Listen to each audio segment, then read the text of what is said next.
it just kind of gives them that real world application, and yeah, it's been good.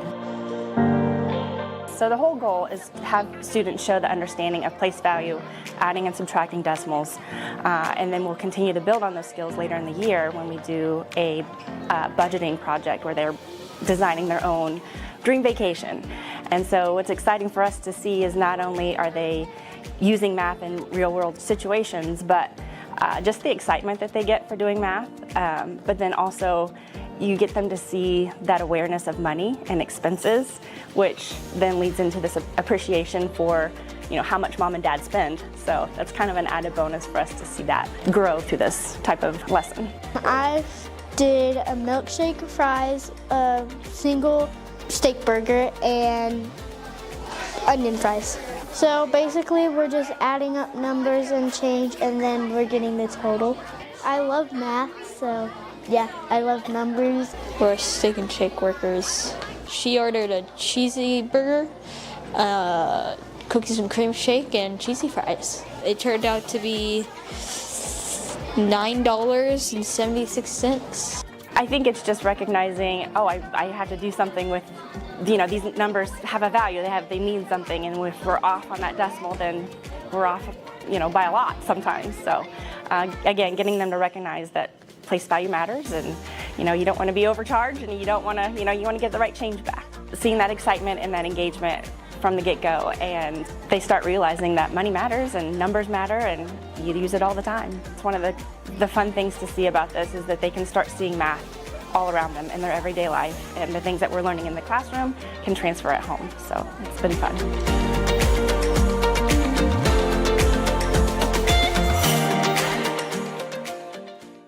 When they come outside, we want them to be active, and we want them to run, and we want them to play, and we want them to explore. And when you have a new piece, or you have a piece with several different components to it, then it allows them to just get to see different areas of it and to just play and to learn new things. And this one has 3 slides and it has different areas, so they can just go about and run and play and say, hey guys, this part's cool, come up here. And so it really, they collaborate well together. I love the big slide, but it's really big and I love it. It's so fun. I like how it's pretty long. I love like long slides because they're super fun, and it has like a cool turn, and it's a little weird, but I like it. We're super excited because our old playground equipment had been here for over 20 years, and so it was starting to wear and tear, and it was just time, due to safety concerns, that we replaced it. And the kids are just super excited about it, and it was just so exciting to see their joy when they got to see something new. So it was just a great piece and a great addition for us. It's a piece that's very versatile for all kids, and we can have our 5-year-olds on it, we can have our 10-year-olds on it, and it's just a great piece. The other one was very small, and it didn't hold as many kids, and I can get quite a few kids on this piece, and they just enjoy it. I slide down the big slide because it's very big and goes like this. We want them to come out and just play. And when you have new pieces for them that are, you know, they're able, many of them, to get on it, and as you can hear the bells ringing, so that's something new, that they could just get outside and they just burn off all of their energy. Oh, they love it. One day I was trying to say hi, but I heard like screaming. I'm like, wow, they love it so much.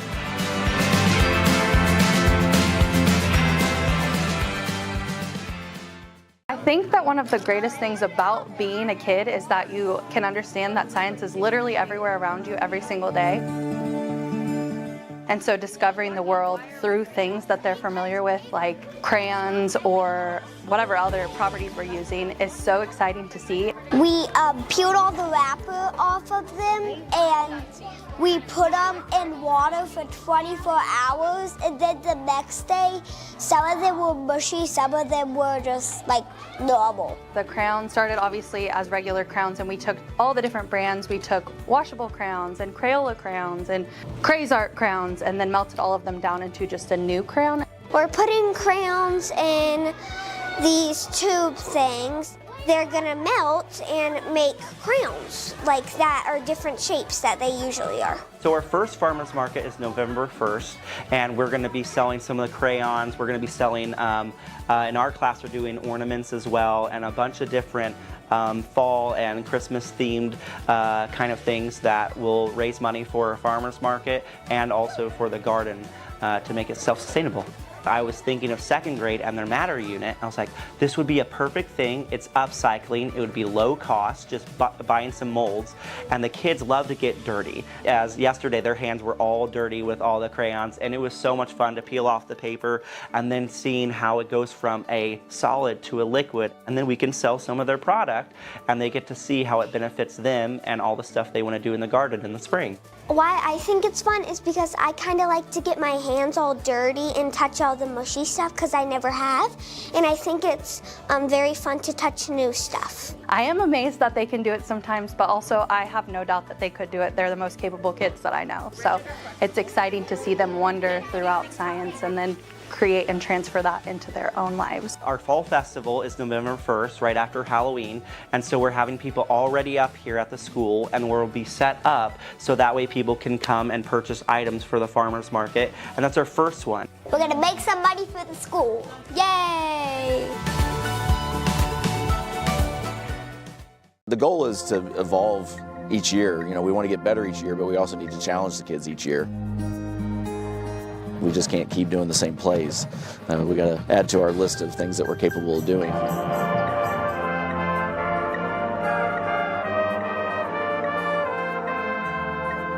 Yeah, One Dark Night, Stories from the Sky. We really want to leave it up to the viewer to see what they feel like it's about, but we have lots of different songs about night, and it gets dark, and then we have a lighter moment.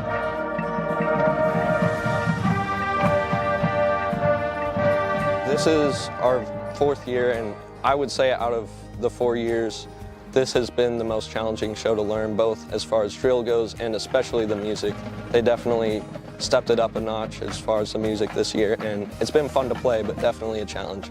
It's very challenging, the range for trumpet is difficult. They're making us move and play very quickly. The drill is super difficult to keep up with.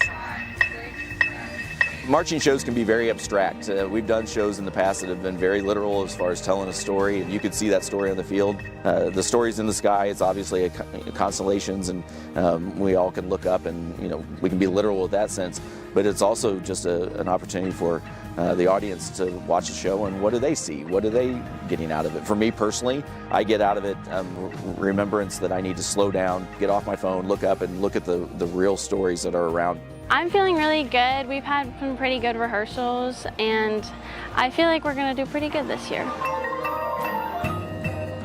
It's just a really family environment. We try to really push kindness and maturity here, and we really like to just make a community and be with one another. It's a really fun environment to be in. Most of my friend groups are just in band. That's just where everyone gathers. My family has also been musicians, not in band, but this is kind of my way to carry on that idea of music within my family, and I enjoyed a lot as well for the friends and the music. Yeah, I think we definitely are leaving a legacy. I mean, I still remember seniors from my freshman year that left a legacy for me that make us strive to be better. People ask me, so what's your goals for this year? And it's never to win a certain contest or anything, because we can't control that. We don't know who's coming to a certain contest. So we have to go out there and be ourselves and challenge ourselves. But our goal is always just to be better than last year. That's it. I describe our program as the turtle. We just kind of keep moving forward slowly and surely, and the slow and steady wins the race. Ladies and gentlemen, Nixa presents. Our first graders, they really look forward to coming to second grade because they know they get to dissect cow eyeballs. And so you normally don't get to do that until like going into high school. Right. But they're excited. They're 7 and 8 year olds and they get to come into second grade and dissect cow eyeballs. How fun is that? We do teach the scientific method, so we ask a question and we create a hypothesis on if human eye is similar or different to a cow eye. So we are able to really focus on that question throughout the experiment, and then we are able to draw conclusions. It's really neat to see that there's a little bit of both, and then the kids can draw those conclusions and work together and really get their hands dirty. It's pretty gross, but like I thought it would be like gross, but it actually wouldn't be. It's kind of cool and kind of awesome, and like it was mostly kind of cool because when I saw the little lens, I'm like, whoa, that is really a cow eyeball, and I'm like, whoa. I haven't actually touched a cow eyeball in my life. I've seen one plenty of times, but like I haven't touched them, and the smell was also pretty disgusting. It smelled rotten and very weird. When we were dissecting it, my friend Dixie was poking it, we saw like something about to pop out and we're like, Dixie, Dixie, and she's like, what? And I'm like, look at it. And she's like, okay, yeah, that's definitely about to explode. I mean, it was really gross, but it was really cool at the same time. Like I was telling somebody else behind me, I was like, what if I'm the one that has to step out? Like I'm the one who's in charge right now. Like what if it's me? And it was awesome, yeah. You know? And there were some things that I was like, is that supposed to happen? But it was, and the kids were like, I want to touch it, and I'm like, okay. All of it was very guided too. Honestly, I love this year too because we, as being first year into second grade, are learning as the kids are learning as well, and I feel like that is super impactful too because I'm discovering things as they're discovering things too. We're all just having like this great experience about it. And they started using words like hypothesis and the research part or the experiment, and they understood that they have to do like the hard part before they get to do the fun experiments and stuff like that. It was fine until the smell. Like once the smell got to me, I'm like, that's a little nasty, okay? But we're gonna keep persevering, okay? We're just gonna keep going through. I have kids that, as they're doing it, they'll talk about, well, I want to be a veterinarian someday, or I want to be a doctor someday, and so they get really excited about it. So to see that connection between, you know, what we're doing and then taking that outside of school is good to see.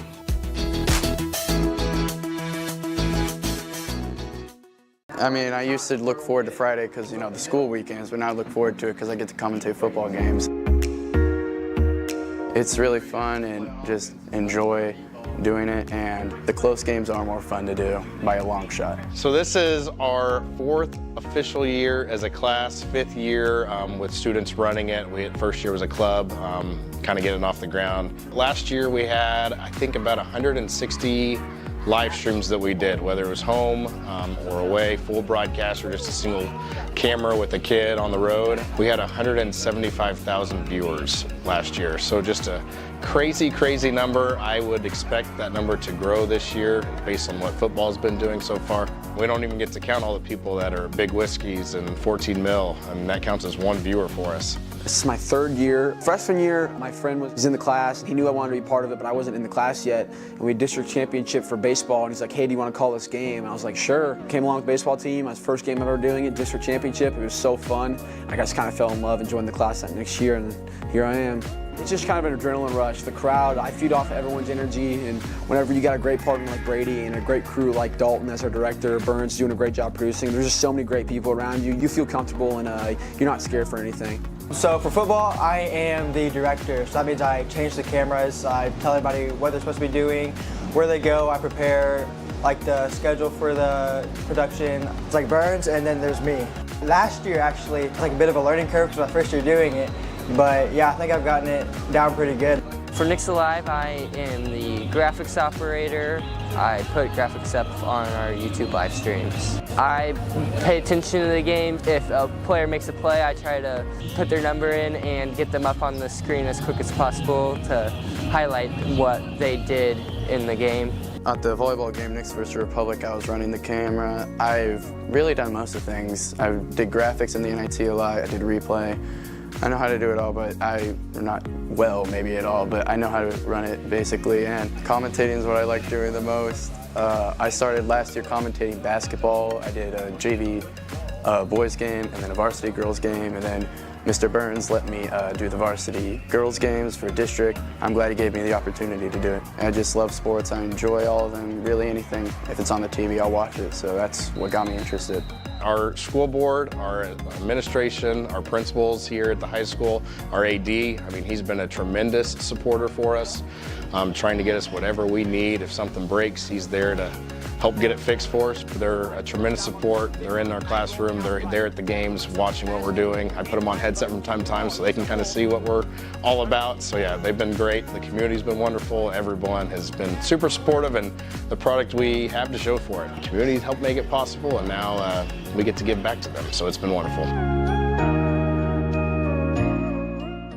It just kind of gives them that real world application, and yeah, it's been good. So the whole goal is to have students show the understanding of place value, adding and subtracting decimals, and then we'll continue to build on those skills later in the year when we do a budgeting project where they're designing their own dream vacation. And so what's exciting for us to see is not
Thank you.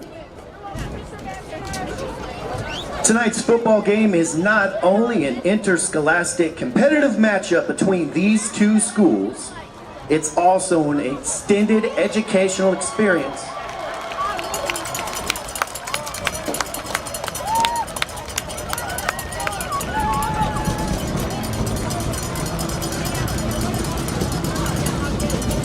The Waynesville Tigers are led by head coach Kyle Barkley and his coaching staff, Shane Rowland, Mike Klutz, Ryan Pimentel, Michael Kelsey, Ron Delishman, Carl Wilking, Sam Schromer, and Brent Noble. The team's athletic trainer is Destiny Gobin. The officials for tonight's game are Edward Griffin, Chase Stockton, Levi Hello, I want to welcome you to Wilkinson, Waynesville High James School, Garrett, Waynesville, Missouri. and It's the Keegan Nixa Eagles Wilbur. taking on the Waynesville Tigers. I'm Aiden Hawks alongside my partner, Bray Richards. You see the 6-0, number 2 in Class 6 Nixa Eagles take the field here, and what should be a not-so-good game for one team and a good game for the other, as Waynesville comes in this one 0-6, and they're going to need an absolute miracle to pull this one out. Brady, what do you think that Nixa and Waynesville are going to have to do to win this one? Waynesville, they're going to have to play the greatest football they've ever played, in my opinion. They have been very good this season, obviously 0-6. Closest game was against Ozark, who's a pretty mediocre team they've been this year. It was a 6-point game, I think, but they're going to have to play out of their minds. Their quarterback's going to have to be perfect. Offense, just everything has to click. Everything has to be perfect. Nixa, on the other hand, they just got to keep doing what they've been doing. This could be, they call it a trap game. You know, you come off these high wins, and then you play these lower teams, and you kind of aren't ready for them. But I think Nixa will be ready. They're not going to lay off the pedal. They're going to come in, keep doing what they're doing, and take home the win. Yeah, when you think trap game, you think last week Alabama travels to Vanderbilt and takes the loss there. That is the definition of a trap game. But this game is just going to be a miracle if Waynesville pulls this one off, because they have not shown anything they positive in this year. Joining the COC has been rough for them. They struggled last year in the Ozark Conference, and they made the switch here to Central Ozark Conference. So maybe, hopefully, we see something different for them in other sports, but football just seems to not be their way. But hey, anything can happen. Football is a crazy sport. Any team can win on any given night. It's just a matter of they have got to come in with a great scheme, similar to Lebanon and Republic. So they're just going to have to run down this Nixa defense and slow down this Nixa offense and let them not get as many touches as you would if you're a pass-heavy offense. But Waynesville on the other side is a pass-heavy offense. When I was looking at their Ozark-Waynesville game a couple weeks ago, where Ozark almost lost to the Waynesville Tigers, it was Waynesville's homecoming night. They lost by 8 in that game. So Ozark squeaked that one out, which doesn't look great on their resume, but a win is a win. And Waynesville's going to need a miracle to pull this one off. Yeah, and you mentioned that passing game Waynesville's going to have, but it's not going to come by easy. They've Nixa with Randy Flint. He's been visiting Iowa State and other colleges. He's been a great corner this year. McCoy Sullivan, he's been great. He has a couple interceptions. He's had great defense. And their safeties, Parker Mann and Ty Kellis, they've been amazing on turnovers. And their defense, why they've been so successful, is you win football games off the turnover battle. And Nixa's been able to do that week after week. They've won almost, if not every game, they've won the turnover battle, and that's what's helped them win. So passing is going to be hard to come by. And you mentioned, obviously, trap game, Alabama and Vanderbilt. They went from the highest of highs to the lowest of lows. And Nixa is going to want to avoid that today and come out victorious. Nixa, we've talked about this all season, is they're back into their schedule. It's going to be a rough one for every team they play, but it's also going to be a rough one for them. I mean, you want to play bad teams, of course, because you want to beat everyone up and you want to win games, but it's not good coaching-wise, and it's not good skill-wise. You're not getting better as a team when you're playing teams that are way worse than you, and that's why that first half of the season was so good for them and got them so high in the ranks that they are right now, because they played really good teams like Carthage, Republic, and Webb City, but then now you look at the bottom of the schedule, you got Waynesville, you got Lebanon, who was a really good team. Their record does not show how good their record is. We're going to talk about that COC picks, but you also have like Ozark and Glendale. Those teams are not going to help you as a team get better. All they're going to do is just improve your record, and that's going to hurt them if they go in playoffs, if they put their guard down. If you listen to Jackson Cantwell, one of his interviews after the game against Kickapoo, they asked what he did for this game. He said, absolutely, I didn't change a single thing. I mean, I'm going to take every team as if I'm playing the best team in the state of Missouri or the worst team in the state of Missouri. I'm going to prepare the same way for every week, and it's going to be a battle and see how good Nixa is at staying focused, because you don't deserve wins if you aren't focused and you aren't determined on beating every single opponent. And if you were just not putting in the same effort against Waynesville as you are against one of the best teams in the state of Missouri, you're not going to be a good football team. So you have to continue to better yourselves, even when you're not playing really good opponents on the field. Yeah, and you say the wins against bad teams all does is improve your record. I mean, I'd say the losing team learns more from getting blown up by the good team than the good team learns from blowing out the bad team, because you see it with teams all the time. They'll start out really good, undefeated, and then they play a decent team. They just haven't played competition the whole year, and then they're not ready for them. They keep their foot off the gas, and then they end up getting beat, and they wonder what happened. They haven't faced competition like that. They weren't ready. But Nixa, that's what's good. They're going to have to run into. They play this weekend in the schedule with Waynesville this week, and then Glendale and Ozark over the next 2 weeks. They're going to have to go into the state championship and all the playoffs postseason, and they're going to have to play difficult teams that they haven't seen yet. So Nixa needs to always play every team like it's Lee Summit West, or play every team like it's a CBC, and always give their all. Now we're going to take a look at the captains. Number 88 for Waynesville, Braylon Scott. Number 9, Anthony Cortesny. Number 12 is Aiden Most. And number 2, Michael Kelsey Jr. And for the Nixa Eagles, number 92, Peyton Koval. Number 74, David White. Number 72, Zach Austin. And number 7, Parker Mann. Now we're going to look around the COC. Time for COC picks here, as there are some good ones this week, but there's also a lot of things we have to fill you guys in on, and on some games. The first game we're going to look at is going to be Webb City at Willard. Both teams coming to this game 2-4, and we all know that Webb City has always been a powerhouse in the Central Ozark Conference, and that their 2-4 record does not reflect how good of a team they are. They've had some injuries recently, and now they come into a game against Willard, who's also 2-4, but Willard's 2 wins are some bottom teams in the COC. I mean, I got Webb City win this one 35-7.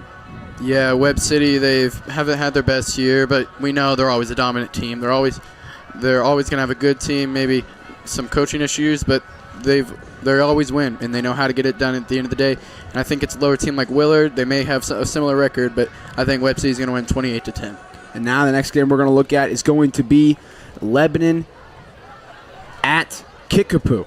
Both teams coming to this one 2-4, and I talked to Ozark people all week last week. I said, do not let Lebanon's record fool you. They are a good team. They have Jack Linden. They have an offensive line. They have Will Christian, that head coach that is able to scheme up good things, and they beat Ozark bad. And this is exactly what I was telling them. I said, don't overlook them because of their record. And it's going to be the exact same thing with Kickapoo this week. Do not overlook them. And Lebanon, I think they're going to win this one 28-14.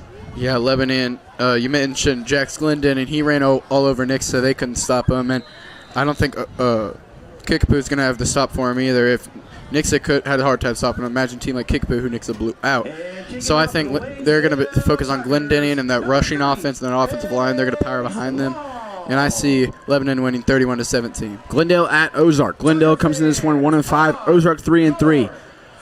I have Glendale pulling off the upset against the Ozark Tigers 21-14. Here's the kickoff. It'll be received by Kevon Flint. He'll go to the 30. He'll hit up the middle. He has a big hole. Tries to break away. He'll be down at the 41. Great return there. And what do you have in that Glendale-Ozark game, Brady? I think it'll be a close game. I mentioned earlier Ozark's kind of mediocre. Glendale, they actually beat Waynesville, who Ozark was close with. But I think Ozark still comes out on top 20-17 in a good finish. And now, first play of the game, Nixa has a very important piece to their team down. Number 1, Kevon Flint. And that is just not a good look. He's just rolling around in pain. And now we're going to keep going as they tend to Kevon Flint on the field. Number 4, game number 4 is going to be Neosho at Joplin. Neosho comes in this one 5-1. Joplin 3-3. Kevon Flint able to walk, so that's a little bit better to see. Neosho lost their quarterback. That's the hardest thing. Cade Spiva has been out, ruled out of the season. I think he tore something in his knee, which is just never a good injury to have. I'm going to have Joplin pulling this one out with 28-14. Yeah, the injury to their quarterback Spievers, I think it's going to be detrimental to their team. It's hard to transition from one quarterback to another and to keep the same flow and the same leadership. They may not follow the guys well. Just a lot of things go into it, and I think Joplin's going to win 35-21. So now we're going to see something here. McKnight's going to go deep, first play of the game, and that's way too easy. First play, Nixa scores a touchdown. Wyatt Vincent, and Nixa's already up 6-0. Yeah, I mean, I was watching the play unfold. I knew immediately Wyatt Vincent was going to be wide open. He was running up the far sideline, and they had another player out there. Or it was either in route or an out route somewhere over there, and there's only one safety over there. And he had to pick, and he picked the player that he saw, which was the other man running out route, and Wyatt Vincent was streaking down the sideline wide open. Just a great scheme play by Coach Baldwin to get his receiver open. So now we're going to look at Carthage at Republican, which you would think would be a really great game, and it still will be, but Preston McCracken, the quarterback for Republic, has been ruled out for the season as well with also another knee injury, and this is just rough around the COC. So I have Carthage winning 35-17. Yeah, I have the same reasoning as I did for Neosho. It's a whole different ballgame whenever you lose your starting quarterback. The leadership goes down. They have to find their role on the team, and I think it's still going to be a nail-biter, but I think Carthage is going to come up 28-24. And now, I don't know. Oh, there we go. Yeah, now we're going to look at Nixa at Waynesville. I have this one ending 56-0. What do you have here? We just saw first play of the game touchdown. If that's a testament of what's to come, I got Nixa winning 63-0. They've blown out much better teams by more, and I think the only reason they won't score more points is because they'll pull all their starters at halftime. So I think Nixa wins dominantly. Now it feels like the start of the game as we're finally sitting down in the press box, but this game has started already, and Nixa already leads 7-0. That kick will be back for a touchback, and Waynesville will get the ball down 7-0. First and 10 from their own 20-yard line.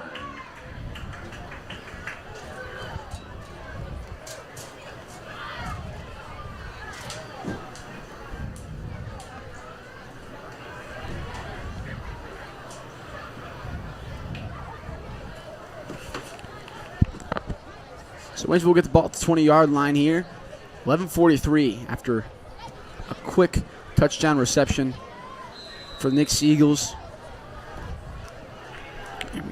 I said Waynesville's got to be perfect every single aspect of the ball in first play of the game. DBs aren't ready. They get out-schemed for a wide-open touchdown, which is bad news for Waynesville. So they're going to have to. Their offense is going to have to find a way to pick it up here.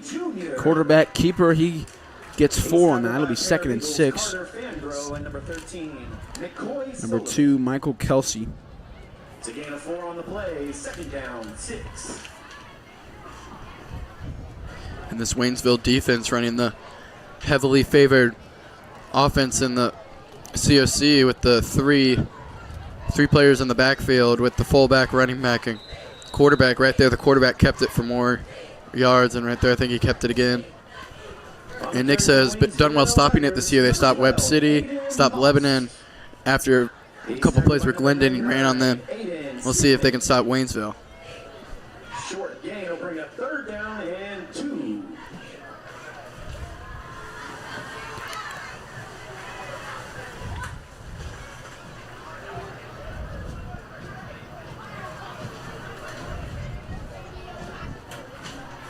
So 3rd and 3 here for the Waynesville Tigers, deep in their own territory.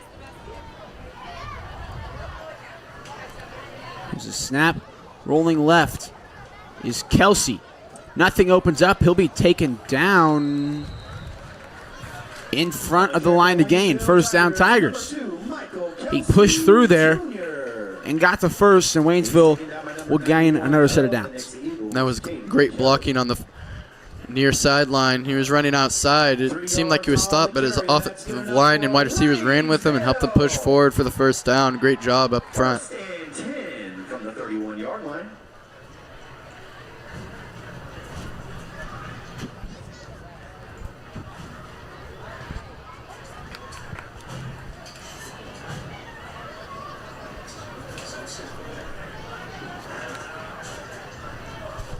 First and 10 for the Tigers as they're taking their sweet time right now. Also utilizing the huddle, which you don't see in high school football much. 1st and 10. Here's the snap. Hand off to Kelsey. Kelsey will get 2. So it'll be 2nd and 8. And the Nixa defensive line has really tightened up these past games. Jacob Grimm, Caden Kelly on the always in there on the runs. They've ever since Lebanon was kind of a wake-up call. 2nd half, they knew they had to get better, and they stopped Glendenning, and now these past 2 games they've been able to stop these other teams. They've really been playing well lately, and that's what you want to see out of the championship team. Every single part of the team has to play good, and that was their weak spot, and they fixed it. Handoff. Ball came out though, and Nixa jumped on it. It looks like it'll be Nixa Eagles football. And this game is going as you expect. Peyton Koval with the fumble recovery. Let's see who punched it out here. Caden Kelly with the forced fumble. And Nixa offense will take the field once again on Waynesville's 36-yard line. And it was a great play by Kelly.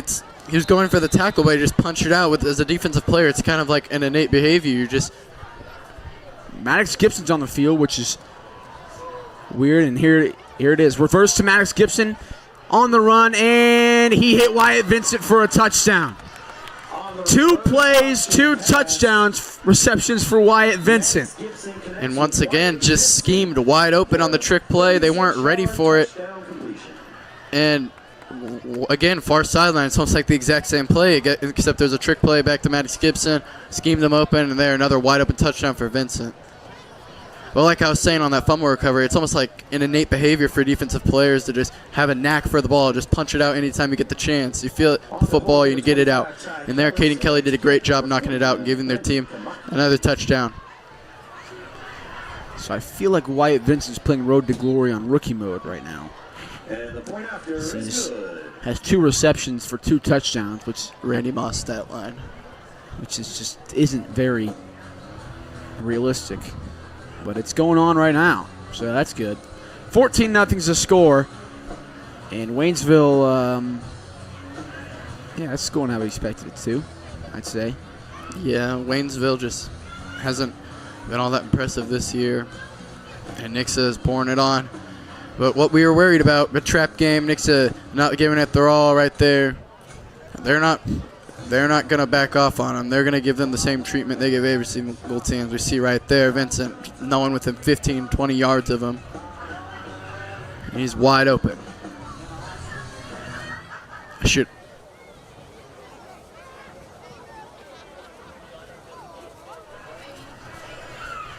Back to return for the Tigers, number 31, Caden Wilson, and Rashad Joshua. So Nixa offense is rolling. For Nixa, number 37. Poor Dylan Roberta, his stats are going to go down after this. He's hit him off the ball once. He might break away. That was a great run. That was a great throw by Max Gibson on the run, by the way. We just kind of overlooked that. Especially lefty quarterback.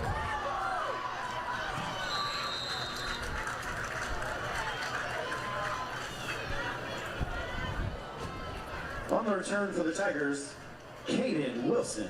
Tackle made by Ty Kellis of the special teams of Nixa.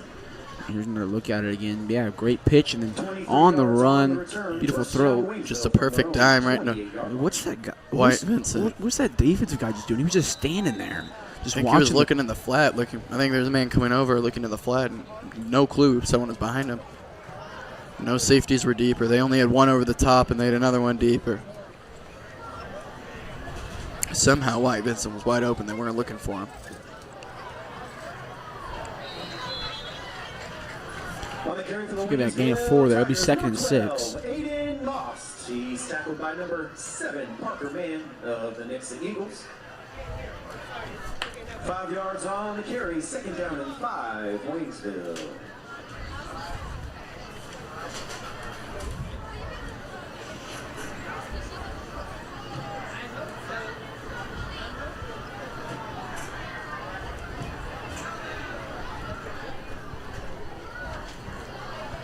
The middle, he'll get about 2. Will be 3rd and 3. Number 2, Michael Kelsey Jr. He's tackled by Jacob Graham, number 88 of the Eagles. 1 yard gain brings up 3rd down and 4. And Waynesville established a pretty good running drive before the fumble last drive. They were able to barrel for a first down. Not a lot of teams have had success getting first downs, but Waynesville did it their very first drive. Just unfortunate for the fumble. The ball security preaching now. They could maybe drive down on Nixa. They just got to get this first down here. This is a crucial play. Snap, handoff up the middle. Won't get much. I think we get back to the line of scrimmage. And now it's 4th down. Let's see if Waynesville's going to go for it or bring out their punt team. He's tackled by number 91, Caden Kelly of the Eagles. 1 yard gain sets up 4th down and 3, Tigers.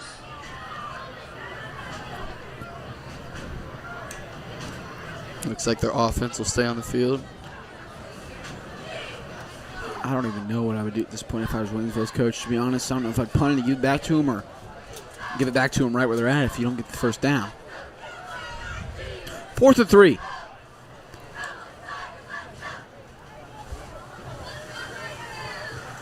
He got the first and a little bit more. Great gain there and a great play call from the offensive coordinator. They'll be down to the 46-yard line. It'll be a new set of downs for the Waynesville Tigers. And Waynesville kind of just proved what I was thinking wrong, but it'll still help. Here they run a bit of tempo, kind of keep the defense on their heels, which is smart, especially with a great run. But Waynesville might want to implement some passing to match Nix's explosiveness. If they've got it in their bag of tricks, might want to bring out some passes, keep the defense on their heels, not just expecting that run every single play.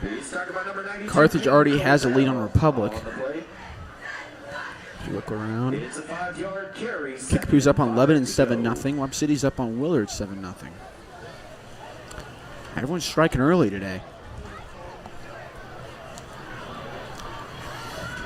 2nd and 5 for the Waynesville Tigers. They're finally in Eagles territory. Snap. QB keeper up the middle. He'll get 4. It'll be 3rd and 1. And I'm personally not surprised by them getting in Eagles territory. I said their run game, it showed signs of life. It showed that they were pretty strong, and they were able to barrel all the way in the Eagles territory. But surviving on a thread, they need to be able to convert in the earlier downs and convert third downs. They don't want to start living on the edge on fourth down.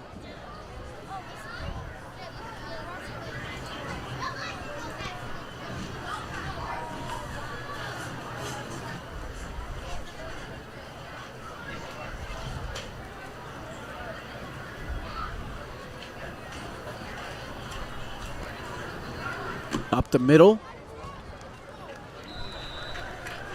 Seems to have got the first, and that will move the chains once again.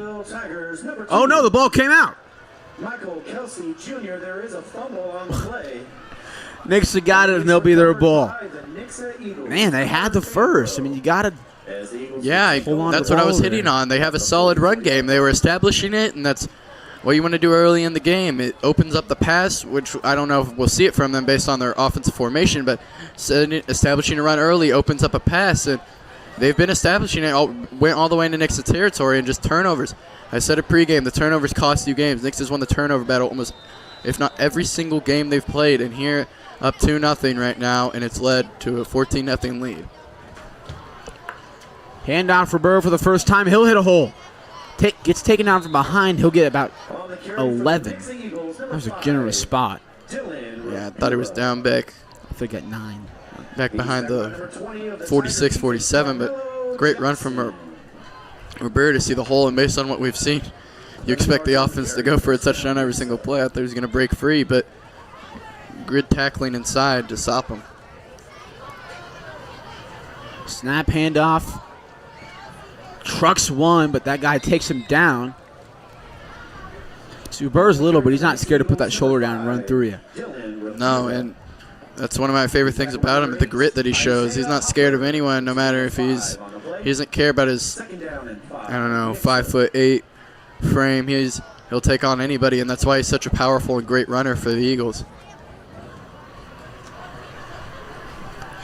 Get a feeling this is going to be a Roberto drive here to get him some carries, and there's another carry outside there. Has a block on the outside, and he's taken down about half a yard short of the line to gain. He'll be 3rd and 1. And I thought he was going to break that one free. Cantwell had a great block outside. That's why he's #1 in the nation now. Just had a cornerback, linebacker flying over to him and take him down. 4 yards on the carry brings a 3rd down and short. Now there's a change. 1st down. 1st down for Eagles. Generous spots today from the referees. McKnight talking to his offensive line about something he sees. Snap. Hand off up the middle, and they're taking care of Roberto pretty well. 3 yards. 2nd and 7. Gain of 3 on the play, 2nd and 7. Owen Locke getting quality reps out there. Kevon Flint still sidelined. Hope he's okay. Knight tries to get him to jump. Defensive line stays disciplined. 2nd and 7. Screen pass to Johnson. Johnson will go right. He's got one man to beat, and now we're going to see the hold on Owen Locke, it looks like, and that's just some varsity jitters there, and that will cost Nixa 10 yards. I don't know if I saw it. I wasn't paying attention though, so that's what allowed him to go outside near the sideline. He held on him so the cornerback couldn't get over to him. I was just harping on him. I was getting his minutes, and right there, just like you said, a little bit of jitters. Now they're out, so he's ready to play. Still curious about Kevon Flint, though, as we've yet to see him since he took that hit the very first play of the game. And based on how this game's going, I don't know if we'll see him back in. Might just want him to rest up. Not want to risk it.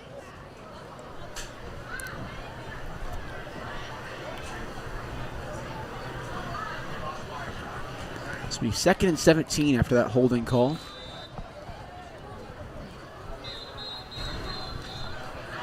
And it looks like the scoreboard went out.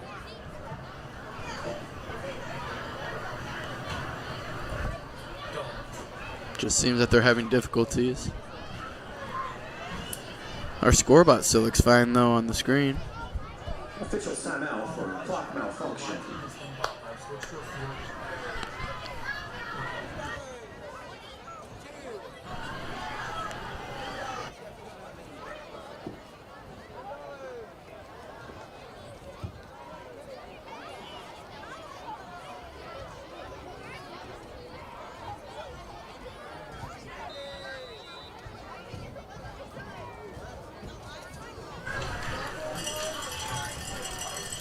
Snap to McKnight, looking for somebody. He's taken down from behind. He breaks away, though. And I don't know what just happened on an offensive line. Yeah, very rare. It's definitely, it was a Cantwell side, too. So, don't know if he was pulling and someone didn't cover. That whole play was just, I don't know. Out of character for the Eagles. Defensive end comes flying off the edge, and McKnight's able to break free and buy a little the no one else is there to block. The whole offensive line collapses, and the rest of the Waynesville Army comes in and brings them down eventually. Now 3rd and long for McKnight. Let's see what he's cooking up. 3rd and 19. McKnight immediately looks right. Pocket collapsing a little bit more. Trying to break away, has nobody, finds Vincent. Vincent breaks the tackle, but he's brought down and the ball came out. They're going to say he was down. Now it's going to be 4th and 8. And this is just a weird drive. Yeah, it's just, like I said it earlier, it's so out of character for the Eagles. So used to perfection from the offensive line. There's great blocking from Arbura, but Cantwell got away with a little bit of tug there. But, ooh, what a block by Meltobarger. But Cantwell got away with a little bit of hold, but they say there's holding on every play, so maybe the officials just didn't see it. But offensive line not been up to par these past 2 plays. McKnight will look right. Bad throw into the dirt, and Eagles were turning over on downs. And there again, the offensive line just let them through like. I don't know what's going on right now. Let them through like it's airport security. They just let them right through. I think you mean like the Carolina Panthers defense. Let them on through. Okay. It's okay, buddy. Sit yourself. Just like Swiss cheese.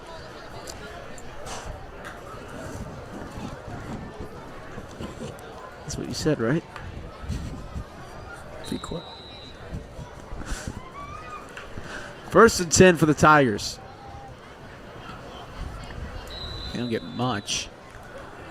On the carry for the Waynesville Tigers, number 2, Michael Kelsey. I'll get my moment to make fun of you when LSU beats Arkansas. Defense, Carter Fangrove.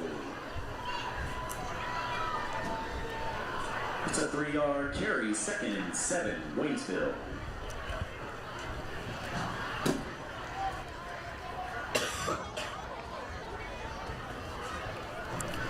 And surely Nixa ought to go, and you think they ought to go just run defense heavy.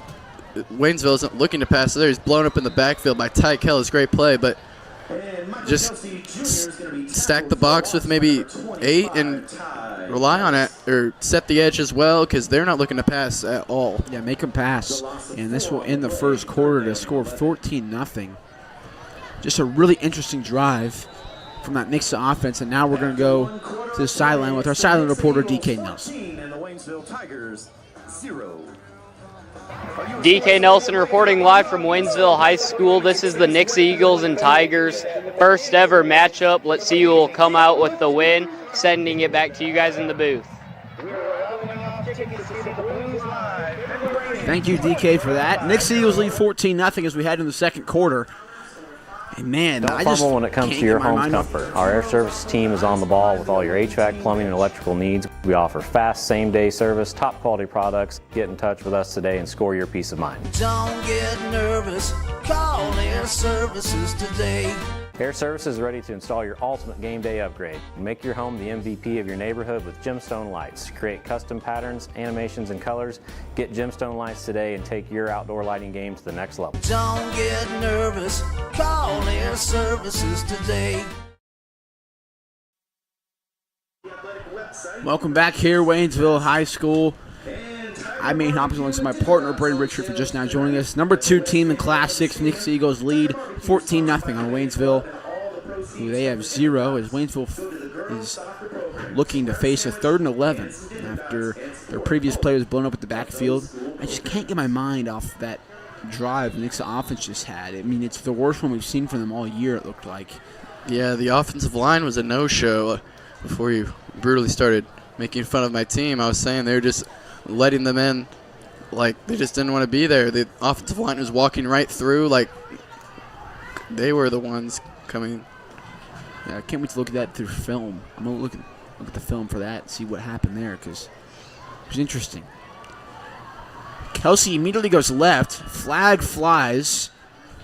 It's going to be a holding on the offense. But good job. You were saying?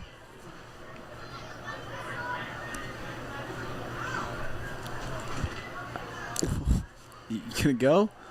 I wasn't saying anything. I think you said but, so I was about you were gonna extend it on there, but so that play didn't matter much. So it'll be 4th and long either way.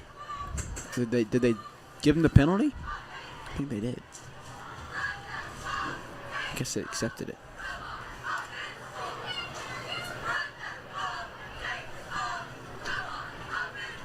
So the holding call is declined by the Nixa No, they Eagles. declined it. So it'll be 4th down for the Tigers. See what they cook up here. Ooh, Brady Retone on the punt return. To return number 15 for the Eagles, Brady Retone. Retone. I'm going to start calling him that now.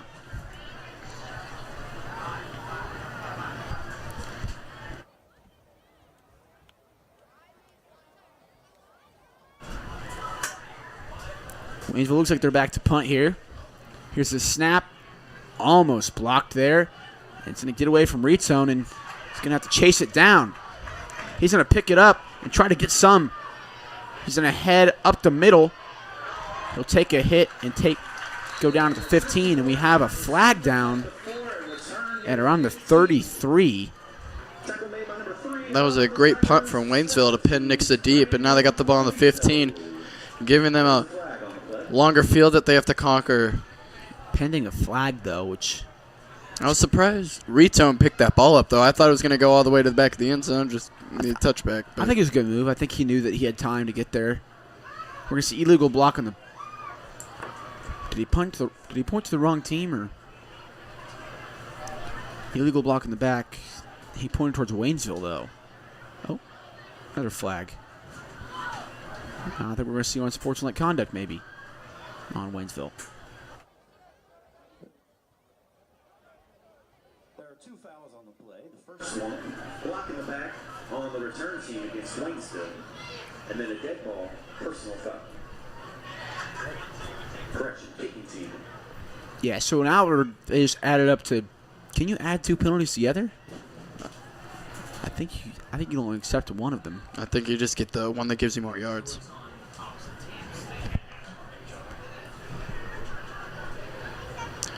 With a personal foul, obviously give them the 15 yards. Nixa, we get now on the 25. So now Nixa offense will take over on the 25-yard line. Here's a snap to Adam McKnight. Handoff for Burrow. He'll break left. Goes up the middle, gets wrapped up at the 40, and he'll be dragged down to 42. Interesting look from the Waynesville defense there. I noticed when Burrow got to the second level, they just had 4 DBs right in a line waiting for him. Looks like Waynesville's opted to go pass defense over run defense, but Nixa now obviously capitalizing it with Ribera, so you just got to find a way to balance those 2 out and keep your defense ready.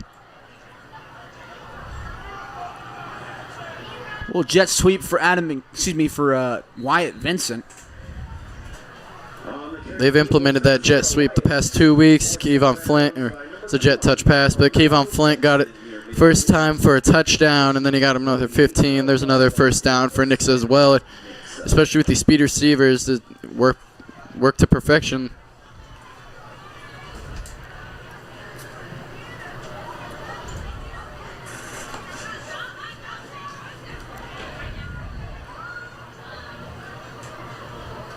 Snap to McKnight. Little screen pass to Johnson. Johnson will head left. Blocked by Vincent. And Johnson has room, and that one's coming back, though. Touchdown Eagles for now, but there's a flag thrown on Wyatt Vincent. Even against these lower level teams, Nixa still suffers from penalties. It's the one thing that'll beat them is themselves, and there another one. Yeah, holding on the outside on Vincent. That's what allowed him to break free. I was looking for a hold. I don't think I saw one, though. They're just hurting themselves. That's all they're doing, and that's what they've done all year.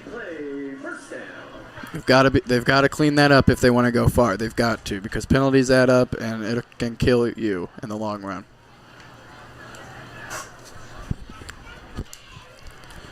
So, some mistakes you don't usually see from Nixa are piling up. I mean, usually you see like the false starts and the illegal motions that we saw. But now you're seeing holdings on your wide receivers, which you haven't seen at all this year. Roberto up the middle. Plays a shoulder down. That's a great gain there. He got about 15. It's a great burst from Roberto, too. He just kind of sits back there waiting for the hole. He sees it and sprints for about 5 to 10 yards and trucks along more after contact. 15-yard carry, 2nd and 5. I wish I had his yards after contact stat because I bet it is crazy. Another screen pass. It was almost picked off, and I don't know what's up with McKnight tonight, but all his short passes was going straight into the dirt. But short pass-wise, that's one of the hardest passes to make as a quarterback. Yeah, you got to make it very quick, and it's got to be accurate. It can't be behind them. It can't be in front of them. It may get picked off by a defender lurking because they know what play's coming. Throw it behind them. You could catch it, but you get tackled for a loss. So it's got to be perfect. And you see a receiver on screen passes come back, kind of run back maybe a yard, and then run forward to get forward momentum. Right there, just an errant throw from McKnight. McKnight steps back, hits Meltebarger. And Meltebarger will be short. Oh, I can't tell from this angle. It's on the spot. And a flag comes out. I don't know what's going on today. Is it on Waynesville sideline again?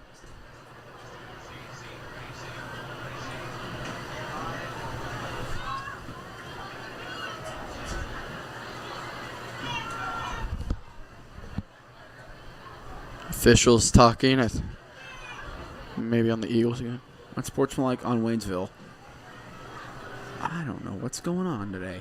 It's another personal foul. Throw them 15 more. Personal foul and sportsmanlike conduct against the Waynesville Tigers. 1st down, Nixa.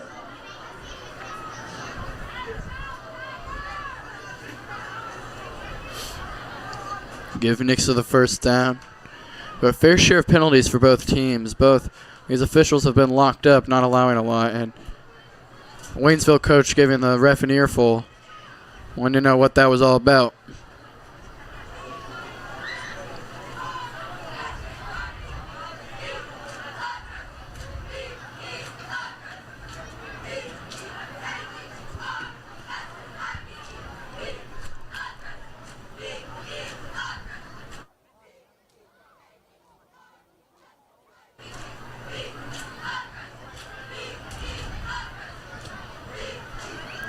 So Nix is given the 1st down after a penalty on Waynesville. It'll be 1st and 10.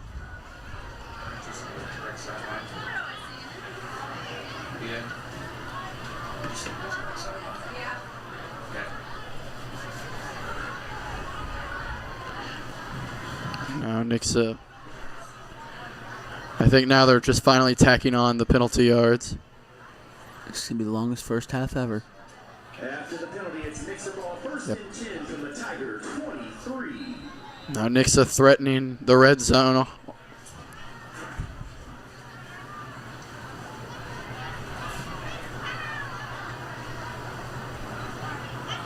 Handoff for Burra, and he's blown up.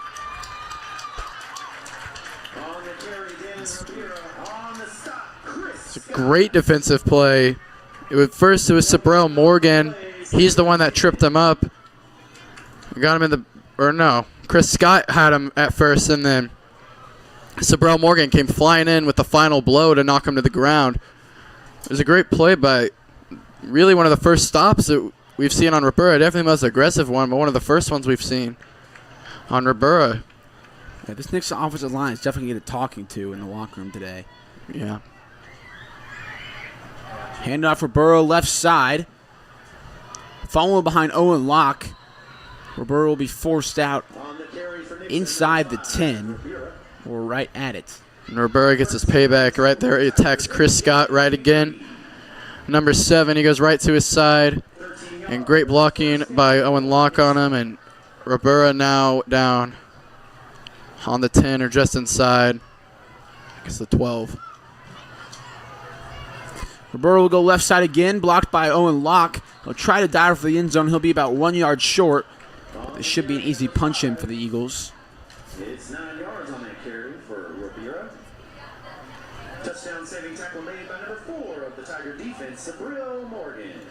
2nd and goal from the 1.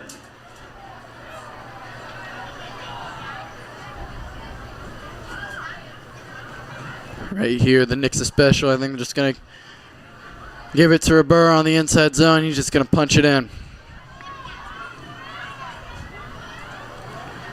McKnight will keep it. He'll go up the middle. Or did we really mark him short? I mean, I was guessing the Ribera run because that's what we've seen all year, but McKnight elects to keep it that time. Now 3rd and goal, and it's Waynesville's getting pushed back. If they want to make a stop, it's got to be right now. 3rd and 1.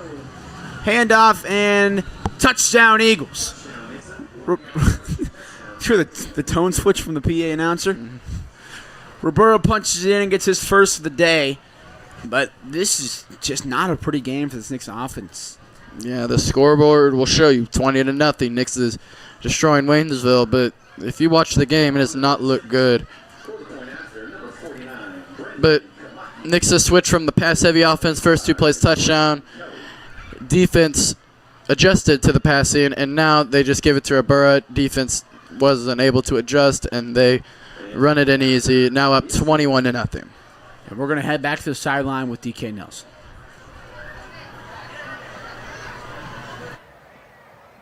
DK Nelson reporting live from Waynesville High School. Adam McKnight and Wyatt Vincent have connected twice for the end zone in this game alone. First quarter. Thank you, and send it back to you guys in the booth.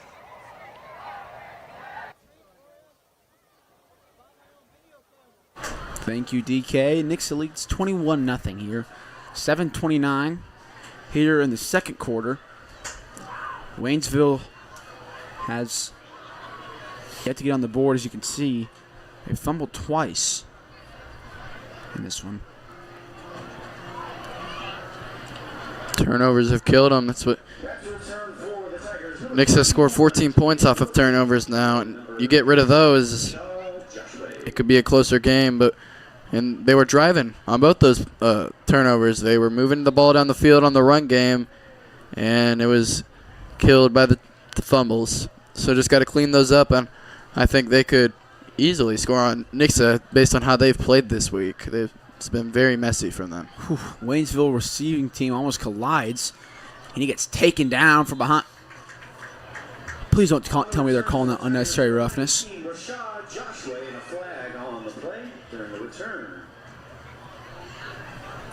That came in right after the hit. I really hope that's not an unnecessary roughness. If not, that's the softest penalty in high school football history.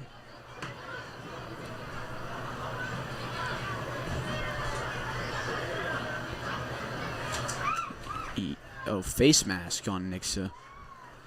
I didn't see a face mask, but Face mask on Nixa. maybe we missed something.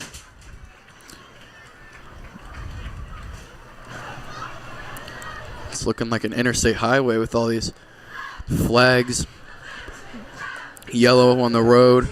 Both teams got to be more disciplined because there's been yellow all over the field.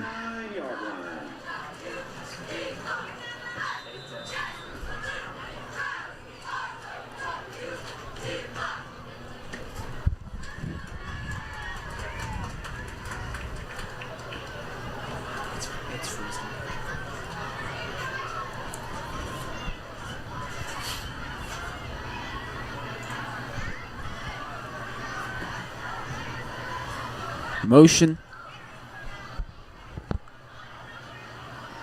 And quarterback keeper's blown up immediately. He lost about 2,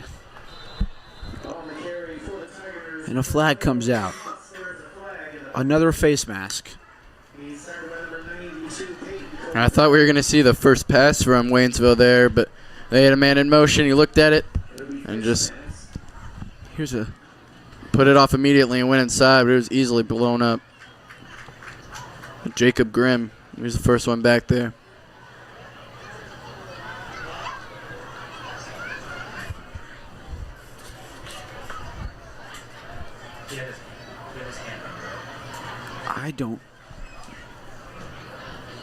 This is the most penalties I've ever seen in the first half ever.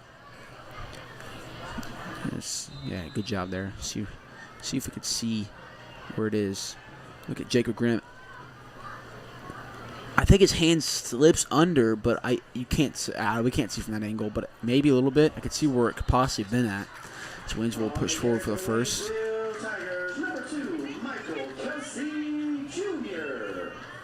He's tackled by number 25, Ty Kellis. 7 yards on the carry. Good for Waynesville. First and 10 from the Eagle 49. Talk about the offense being messy. Waynesville, or Nixa's defense has also been messy, allowing Waynesville to just have their way on the ground game. What do you think? Yeah, I mean, they had 2 penalties. They had 2 fumbles forced, but that's about all it shows for them. As the Waynesville run game has been working pretty heavily. And obviously the fumbles forced helps their team greatly, and it counters the yards that they've allowed, but out of character for Nixa to allow those yards in the first place. Usually they just get the turnover on downs and they don't even need to force the fumble, but today they've not been able to do that. They've been letting Waynesville have their way, and they've established the run.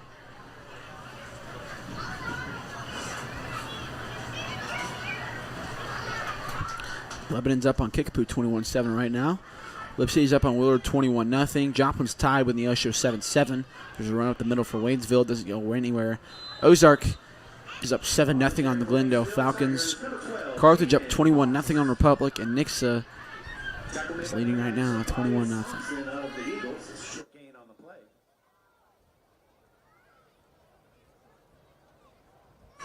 2 yards officially, 3rd and 5.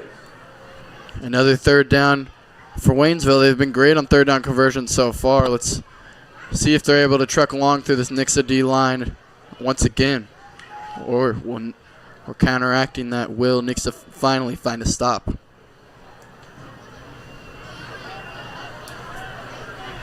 All starts with the big boys up front.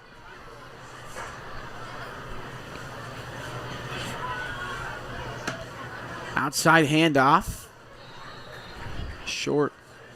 4th and 2. Leland Wright. He's taken down by number 91 of the Eagles, Caden Kelly.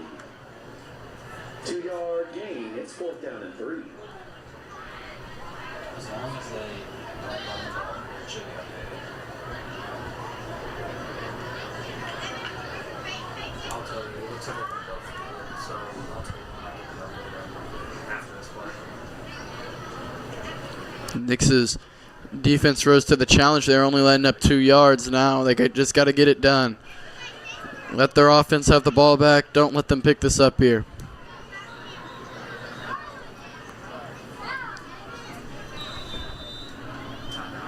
Timeout called Tigers by Waynesville. 2 timeouts remain. Now we're going to look at what we have seen so far stat-wise. Nixa, 4 passing completions for 110 yards, 11 rushing attempts, 76 yards. 186 total yards of offense. Waynesville only been on the ground. 17 rushing attempts, 50 yards, total 50 total yards of offense. All of these are unofficial. Nixa's forced 2 turnovers while Waynesville has forced 0. And let me tell you what the 2 most important stats on there are. The average yards per play and the turnovers. Nixa, 10 yards per play. They almost get a first down every single time they call or they move forward on a play. And that's really what wins you the game compared to Waynesville's 2.9, which counted up. You can run 2.9 3 plays in a row and you're still not going to have the first down. So Waynesville's got to get that one up. And then the turnovers. I've harped on it so much. Nixa's winning the turnover battle. That'll win them the game. 21-0 here. Handoff outside, and that 4th down play won't get much. And Nixa offense will take the field once again. We are still yet to see any sign of Kevon Flint after going on that first play. And right there is where the 2.9 yards per play comes in. They needed 4, and having 2 yards per play, obviously, looking at the statistics, you're not projected to get it, and right there it showed that we're not able to get what they needed. And that throws the Nixa offense back out there, which has not been able to be stopped, but has not looked their best.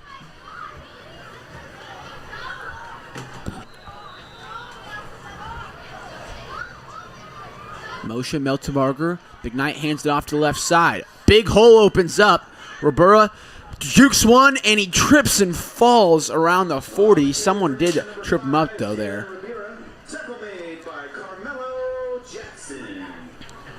It was an amazing run from Ribera. He coming in left side and sees an opening on the right side, just cuts in, putting Sabrell Morgan on skates. Great. He stops on a dime, comes back in. Great blocking across the middle. He's just tripped up right after. But amazing vision from Ribera to see that. Baron Johnson gets his first touchdown reception of the year. Beautiful ball from Adam McKnight, 27-0. And that is exactly what Baron Johnson's capable of, and I'm glad to see him in the end zone. And Baron Johnson, we talked about it one of the weeks before, but he's been quiet this year. We don't say his name a lot. He doesn't have a lot of catches, but he's just been such a great blocker. But right there, he gets his opportunity with Kevon Flint out, now the wide receiver too, and he is wide open down the field, streaking. He got a touchdown robbed from him earlier due to a penalty. That one won't be taken back, and he now goes to the sideline to celebrate. Here's a kick from Kemke. It'll go through the uprights and make the score 28-0.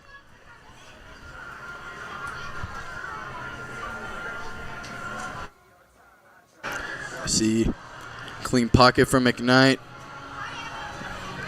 Just drops into the bucket of Baron Johnson.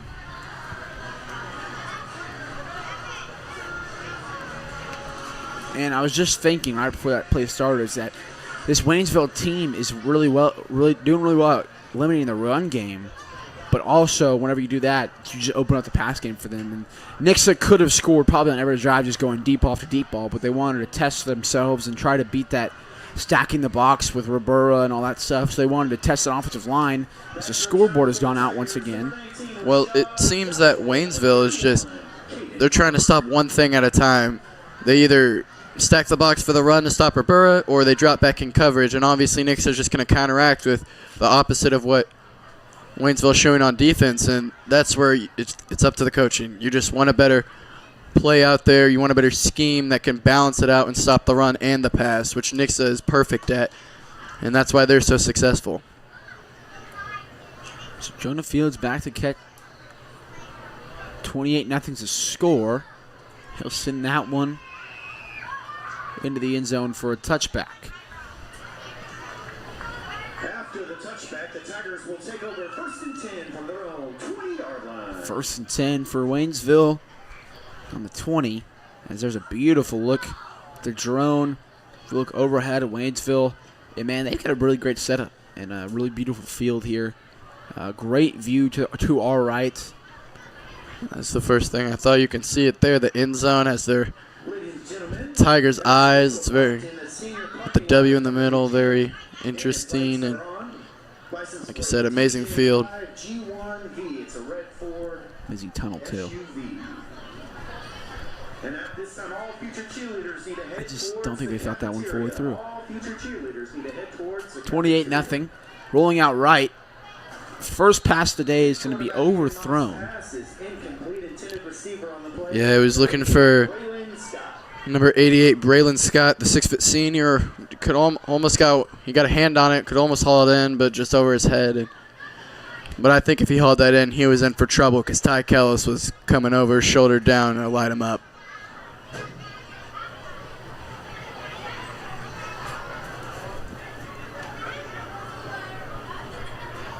Just look at the truck here in Waynesville. They're in an interesting spot today. If we can show if we can get one of the wider tight to look at the truck after this play here, probably one of the most interesting spots. Over, we're going to see a keeper there.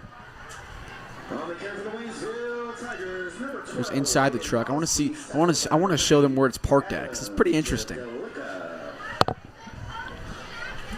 I don't know if you can see it from where the cameras are at though.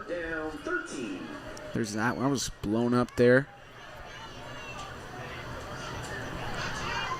Now Waynesville facing their longest. There it is, right there. It's on a hill there. This is the wave on a gravel lot. But Waynesville's facing their longest third down. Obviously can't run it here now. It's too far, so let's probably see their second pass attempt of the game now. You can see in the background of that shot. Yeah. And, keeper there. He'll roll right. He'll be taken down. McCoy Sylvan jumps in the arms of the referee. I wonder. I understand on second and long running the ball, maybe trying to chip into that yards for third down, but third and long, I just never understand the run unless you have an amazing running back, which I haven't seen that really from Waynesville. That was a quarterback keeper. I feel like you have to drop back and pass there. I don't know. We got a timeout here. Used by Nixa, I believe. Ozark leads 7-0 on Glendale still.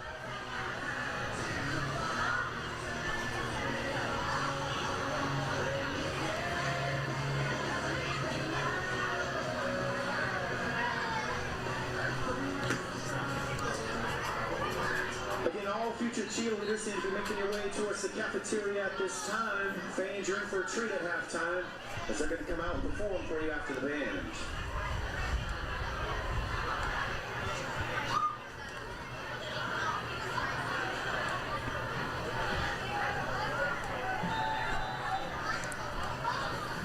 Look, the Dirty Birds. They traveled well. Waynesville's going to punt. We're going to see a new man back to return.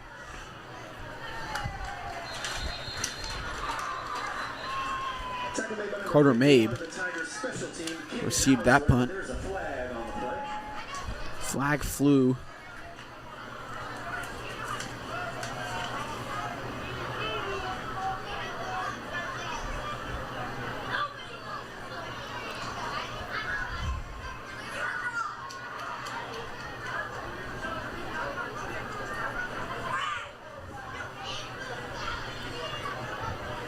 Still waiting on the flag.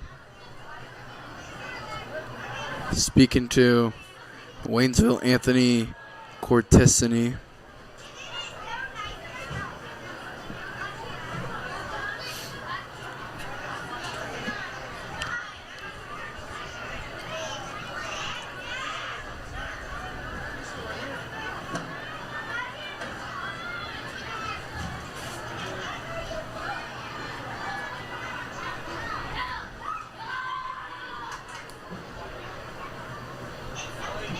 I don't know what's going on right now. Nixa offense is on the field. The 3-minute drill. I think we all know what they want to do if they want to score in one play. Mm-hmm. The 3-minute drill to Nixa, 2-minute drill isn't much though, considering how high powered their offense is and how quick they can score. Just trying to look at the stats. 153 in the air, 91 on the ground for Nixa. Turnovers should be flipped. Waynesville has 2 turnovers. Nixa has 0. 12.8 I think it's yards saying per play. Nixa's like gained 2 turnovers. I think it's right. I don't think it is. I mean, it could be either way. Yeah, it really it's just doesn't worded matter. weirdly. Yeah, but Nixa's tightened down on the Waynesville rushing. 20 for 47. That's not. It's the only thing. 2.2 yards per carry. It's not very well. So Nixa's gotten better on that. I'm sure they had an earful on the sideline, but McKnight's been great this game. Obviously passing. He's made some of the easiest passes of his life. We've seen Roberto's been great running. Just whole offense is clicking. Just hasn't looked good. The only thing that looks good in the box score, but not if you're actually watching. The only thing that hasn't clicked is, well, what are we doing? What happened? Did we do all of that just to give Waynesville a first down?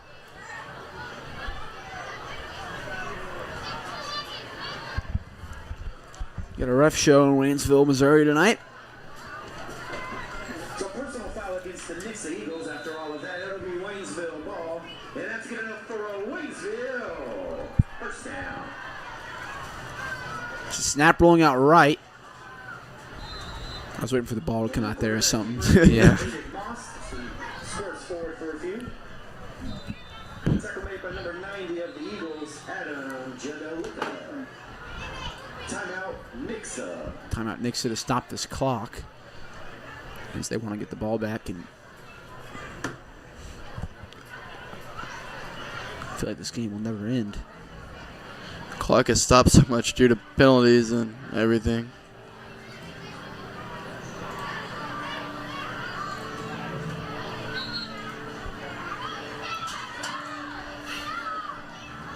Look inside the truck. There's everyone.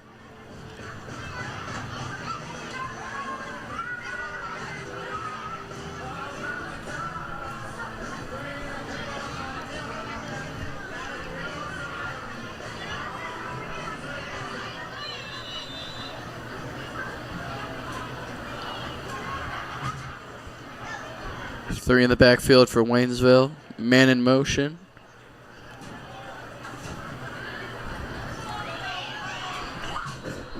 Guess what? You'll never guess, Brady. Another flag. Another flag. Stop flying in.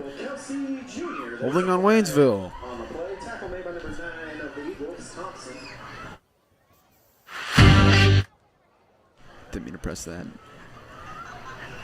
With the way Waynesville runs this offense, though, it's very confusing for me to figure out who's the quarterback and who's the running back because, you know, they snap it to Michael Kelsey Jr. and he's going out. They'll snap it to him, and then they'll snap it to another man, and it's very confusing. Nixa's done a great job stopping it because it's confusing me up here, and I bet it's even more confusing on the field. So, great job identifying who has the ball by the Nixa defense.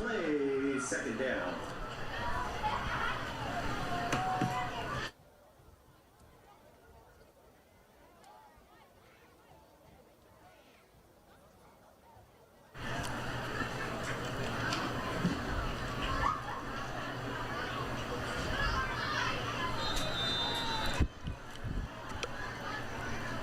Second and 18.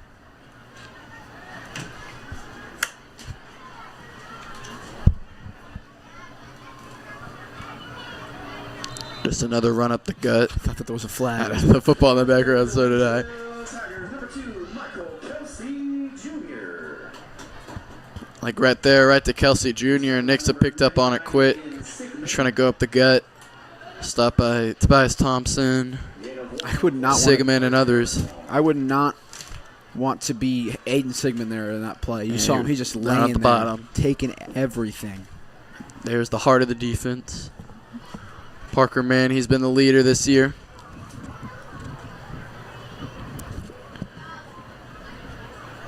Smile on his face here in the second quarter, as Waynesville's just letting this clock run, trying to not let Nixa touch the ball again.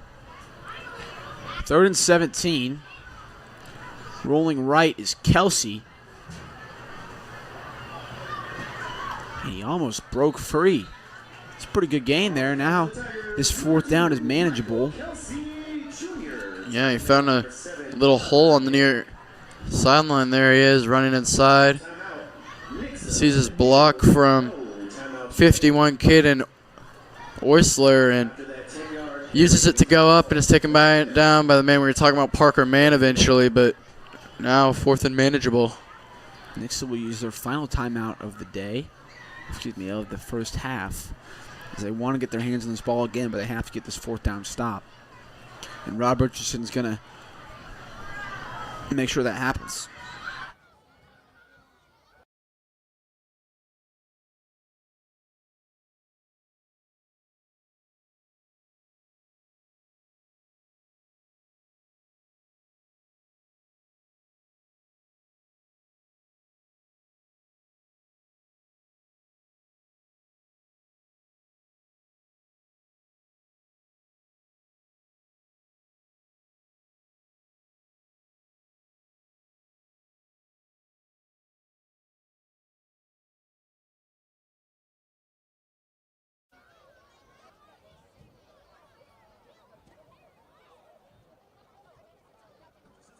Punch to Nixa.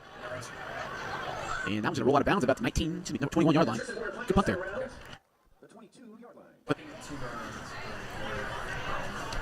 Nixa ball, first down. So a minute and 15 seconds left here. I think we're going to see out of McKnight's final drive of the game. No, they'll have one in the third quarter. One to come out. And then we'll see Matty Skipson come in. See if Nixa will just run the clock out, try to pour it on, get that running clock. Again, if they get up 35-0, I think it's running clock. They're dropping 2 people back. They're looking for the pass, and this is where they look for a Burrow, but Vincent up the middle. He'll get dragged down at the 40. I mean, the DBs are playing 20 yards back on the receivers they're guarding. Yeah, it's me and you said it all game. The defense just commits to one type of offense, one type of offense, the passing offense. And there, McKnight was still able to thread the needle and get it in to Vincent. And there he finds Johnson on the outside for another gain. Barron Johnson with a little out route there and step out. That's what he's been utilized for, is the quick drives. He's been the out route guy. Hit him, get out of bounds after getting as many yards as you possibly can to stop the clock. He's been the rat guy. Catch and run.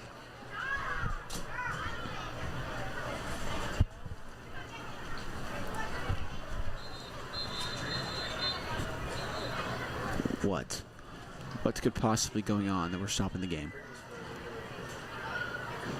Official timeout on the field.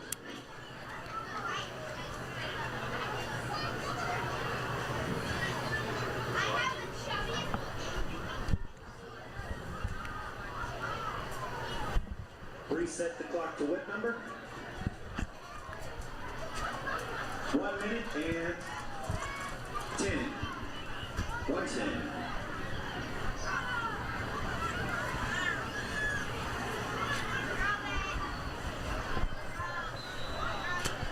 They'll move the clock back to 1:10, give Nick some more time.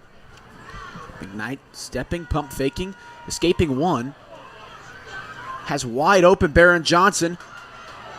And Johnson will go in the end zone for the second receiving touchdown of the day. I think Owen Locke got away on a hold on Anthony Scott there, but Barron Johnson have a day. He's in for the second time. Could have been 3, but obviously the flag, but great maneuvering skills for McKnight. Felt the pressure, rolled out.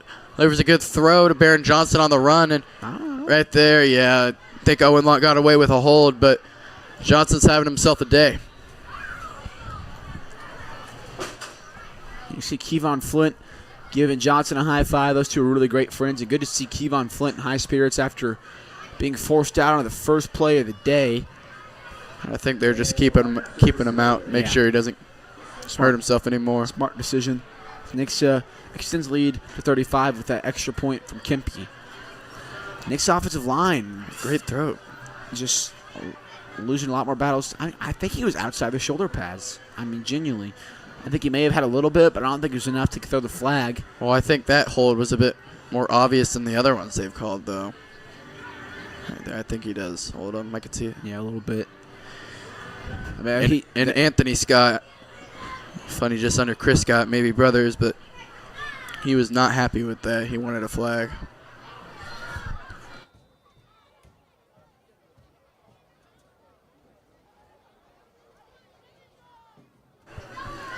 $35-0 here. Jonah Fields back to kick.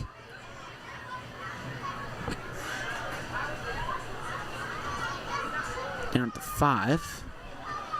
Going left. And he'll be blown up at the 14.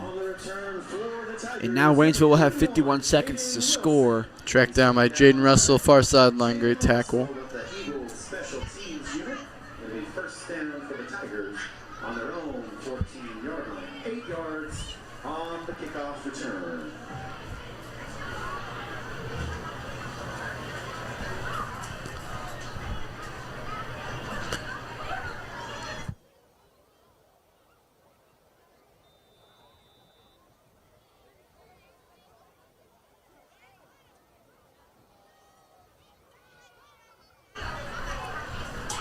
$35-0.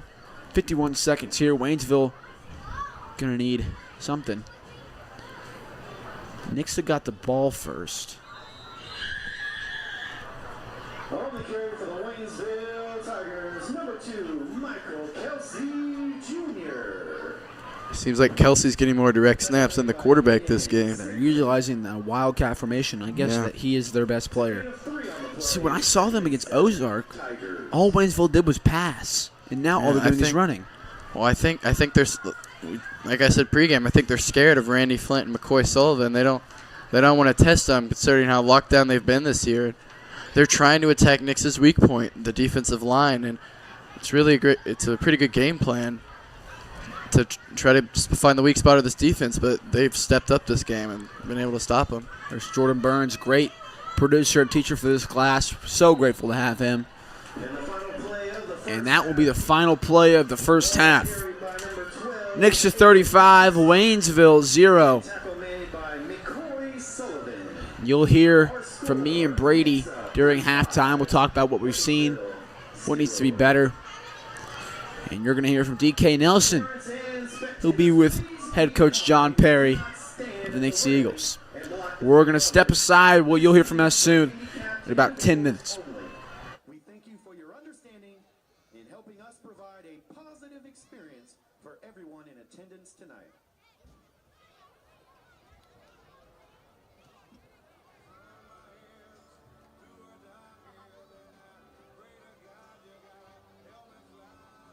One more time, we ask that as our band sets up, we kindly ask everyone to not stand at the railing during halftime because it blocks the views of other spectators. For your halftime entertainment, please join me in welcoming the Waynesville Tiger Pride Marching Band. And in my opinion, the greatest band in the state. DK Nelson reporting live with the Nixa Eagles coach, Coach Perry. Coach, this is the first time Nixa has ever played the Waynesville Tigers. Do you approach this game any differently than a team that you've played in the past? Zero. We just try to come out and play for 4 to 6 seconds, which is the length of a play, as hard as we can play, and it really doesn't matter who we're playing, right? It was just a longer road trip, but other than that, man, we're just trying to be the best we can be. Yes, sir. And what's that message going to sound like in the locker room? It'll probably be very short and sweet. Let's go back out, play clean, get a bunch of guys some snaps, have some fun, get some pizza for the ride home, and get out of here. Thank you, and good luck in the second half.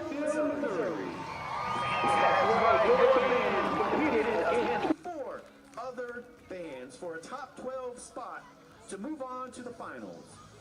Your Waynesville Tiger Pride Marching Band placed 4th out of all 24 bands. That's it, yeah. And it doesn't stop there. The band was also awarded the best overall drum. When they come outside, we want them to be active, and we want them to run, and we want them to play, and we want them to explore. And when you have a new piece, or you have a piece with several different components to it, then it allows them to just get to see different areas of it and to just play and to learn new things. And this one has 3 slides and it has different areas, so they can just go about and run and play and say, hey guys, this part's cool, come up here. And so it really, they collaborate well together. I love the big slide, but it's really big and I love it. It's so fun. I like how it's pretty long. I love like long slides because they're super fun. And it has like a cool turn and it's a little weird, but I like it. We're super excited because our old playground equipment had been here for over 20 years. And so it was starting to wear and tear, and it was just time, due to safety concerns, that we replaced it. And the kids are just super excited about it. And it was just so exciting to see their joy when they got to see something new. So it was just a great piece and a great addition for us. It's a piece that's very versatile for all kids, and we can have our 5-year-olds on it, we can have our 10-year-olds on it, and it's just a great piece. The other one was very small, and it didn't hold as many kids, and I can get quite a few kids on this piece, and they just enjoy it. I slide down the big slide because it's very big and goes like this. We want them to come out and just play. And when you have new pieces for them that are, you know, they're able, many of them, to get on it, and as you can hear the bells ringing, so that's something new, that they could just get outside and they just burn off all of their energy. Oh, they love it. One day I was trying to say hi, but I heard like screaming. I'm like, wow, they love it so much.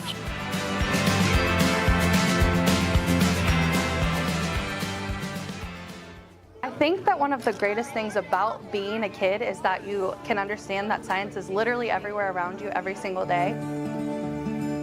And so discovering the world through things that they're familiar with, like crayons or whatever other properties we're using, is so exciting to see. We peeled all the wrapper off of them, and we put them in water for 24 hours, and then the next day, some of them were mushy, some of them were just like normal. The crayons started obviously as regular crayons, and we took all the different brands. We took washable crayons and Crayola crayons and Crazart crayons, and then melted all of them down into just a new crayon. We're putting crayons in these tube things. They're gonna melt and make crayons like that are different shapes that they usually are. So our first farmers market is November 1st, and we're gonna be selling some of the crayons. We're gonna be selling, in our class we're doing ornaments as well, and a bunch of different fall and Christmas themed kind of things that will raise money for a farmers market and also for the garden to make it self-sustainable.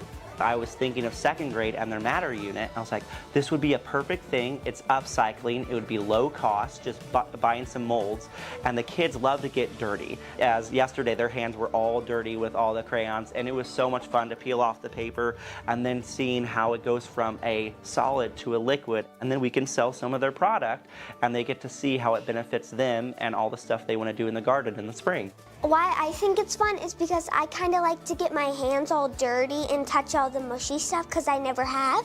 And I think it's very fun to touch new stuff. I am amazed that they can do it sometimes, but also I have no doubt that they could do it. They're the most capable kids that I know. So it's exciting to see them wander throughout science and then create and transfer that into their own lives. Our fall festival is November 1st, right after Halloween, and so we're having people already up here at the school, and we'll be set up so that way people can come and purchase items for the farmers market, and that's our first one. We're gonna make some money for the school. Yay!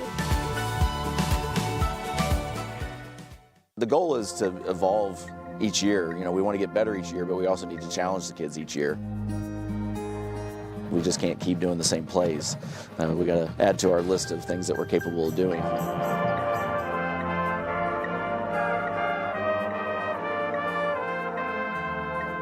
Yeah, One Dark Night, Stories from the Sky. We really want to leave it up to the viewer to like see what they feel like it's about, but we have lots of different songs about like night, and it gets dark, and then we have a lighter moment.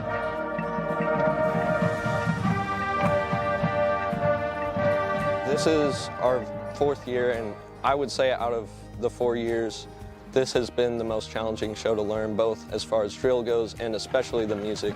They definitely stepped it up a notch as far as the music this year, and it's been fun to play, but definitely a challenge. It's very challenging, like the range for trumpet is difficult. They're making us move and play very quickly. The drill is super difficult to keep up with.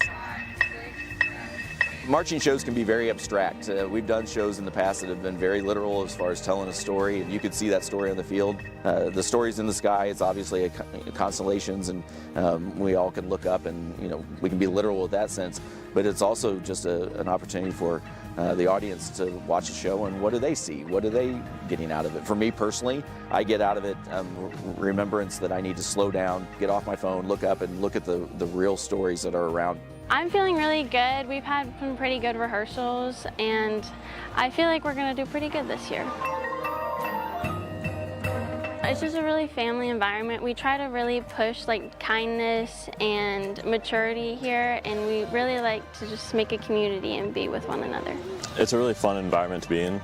Most of my friend groups are just in band. That's just where everyone gathers. My family has also been musicians, not in band, but this is kind of my way to carry on that idea of music within my family, and I enjoyed a lot as well for the friends and the music. Yeah, I think we definitely are leaving a legacy. I mean, I still remember seniors from my freshman year that left a legacy for me that make us strive to be better. People ask me, so what's your goals for this year? And it's never to win a certain contest or anything, because we can't control that. We don't know who's coming to a certain contest. So we have to go out there and be ourselves and challenge ourselves. But our goal is always just to be better than last year. That's it. I describe our program as the turtle.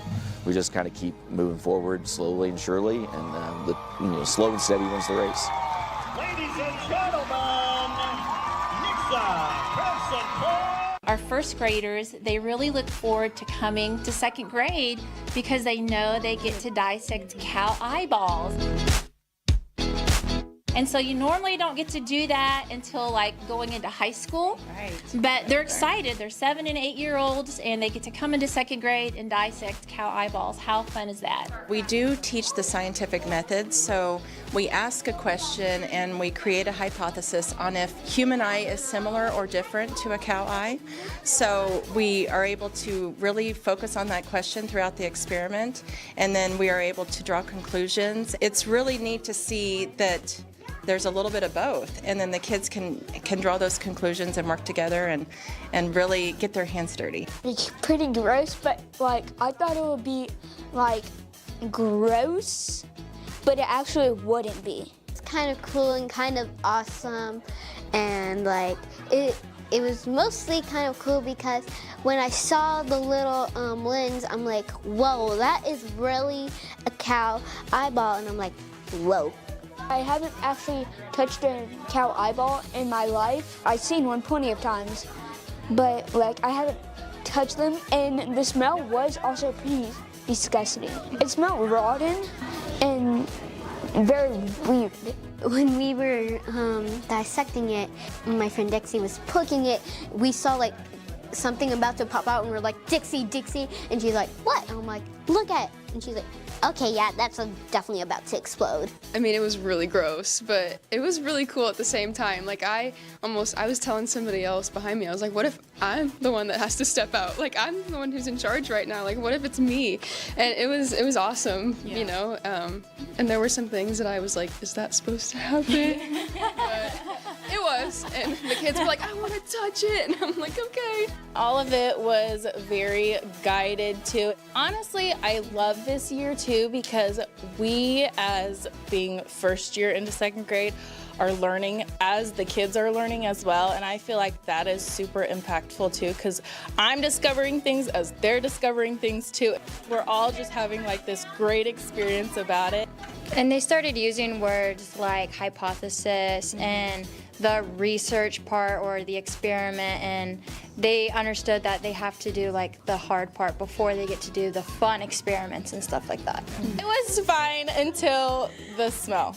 Once the smell got to me, I'm like, that's a little nasty, okay? But we're gonna keep persevering, okay? We're just gonna keep going through. I have kids that, as they're doing it, they'll talk about, well, I want to be a veterinarian someday, or I want to be a doctor someday, and so they get really excited about it. So to see that connection between, you know, what we're doing and then taking that outside of school is good to see.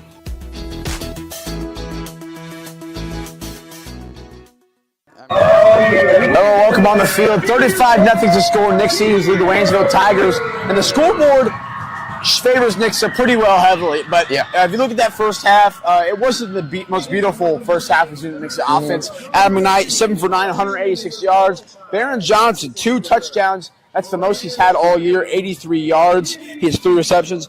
Wyatt Vincent, 144 yards and 2 touchdowns on only 4 completions to him. It's been a pretty rough game. If you look at it wise, just a really rough game for the Nixa offensive line, which you don't hear much. What did you see of the Nixa offense that you liked and didn't like throughout that? I'll start off with what I didn't like. You touched on it a bit. Their offensive line, they've been letting them through like it's nothing. It's been out of character from them. They usually have great blocking, give McKnight 3, 4, 5 seconds to throw. But today, I mean, he's had time, but he's had to make it himself, or he's had to get the ball out early. And it just hasn't been great from them. But their receivers, they've lit it up today. Wyatt Vincent, you said he has a lot of yards and touchdowns just off of 4 catches. Baron Johnson's had his breakout game. He scored 2 touchdowns, and it's been a great day receiving, and Ribera has also been running well, but has not been the prettiest game for Nixa so far. I think that if Nixa wanted to, they could score every single play by going a pass play or something like that, or get a chunk play. But I think they want to test themselves by going on the ground with the burrow when they're stacking that box and only have 2 corners on or how many receivers are out. They're going to have the corners on the receivers. But they're just stacking the box on Ribera and it's not giving that much room to run. And so we always have something interesting going on. We're on the field. Yeah. Anyways, Ribera, he's been lessened in this one. He's been silenced a little bit more than usual. But like it goes back to that Nixa offensive line is just not giving that much help today, and it's been very out of character for them. Yeah, and Ribera, he only has around 70 to 80 yards, but he's been productive with his carries. Only 12 of them, which gives him a good yards per carry. He's been doing well, but like you said again, the offensive line just has not been there. But if you look at their defense, at the start of the game, the run defense kind of non-existent. They've had their way at the beginning, but they've kind of tightened up near the end. But what do you think about it? I just think that Nixa's run defense has gotten better. I think Lebanon was a big eye-opener for Rob Richardson, that defensive coordinating team. They faced Jack Glendening, one of the best running backs in the state. He's putting up a monstrous yards. He had 300 yards against Willard.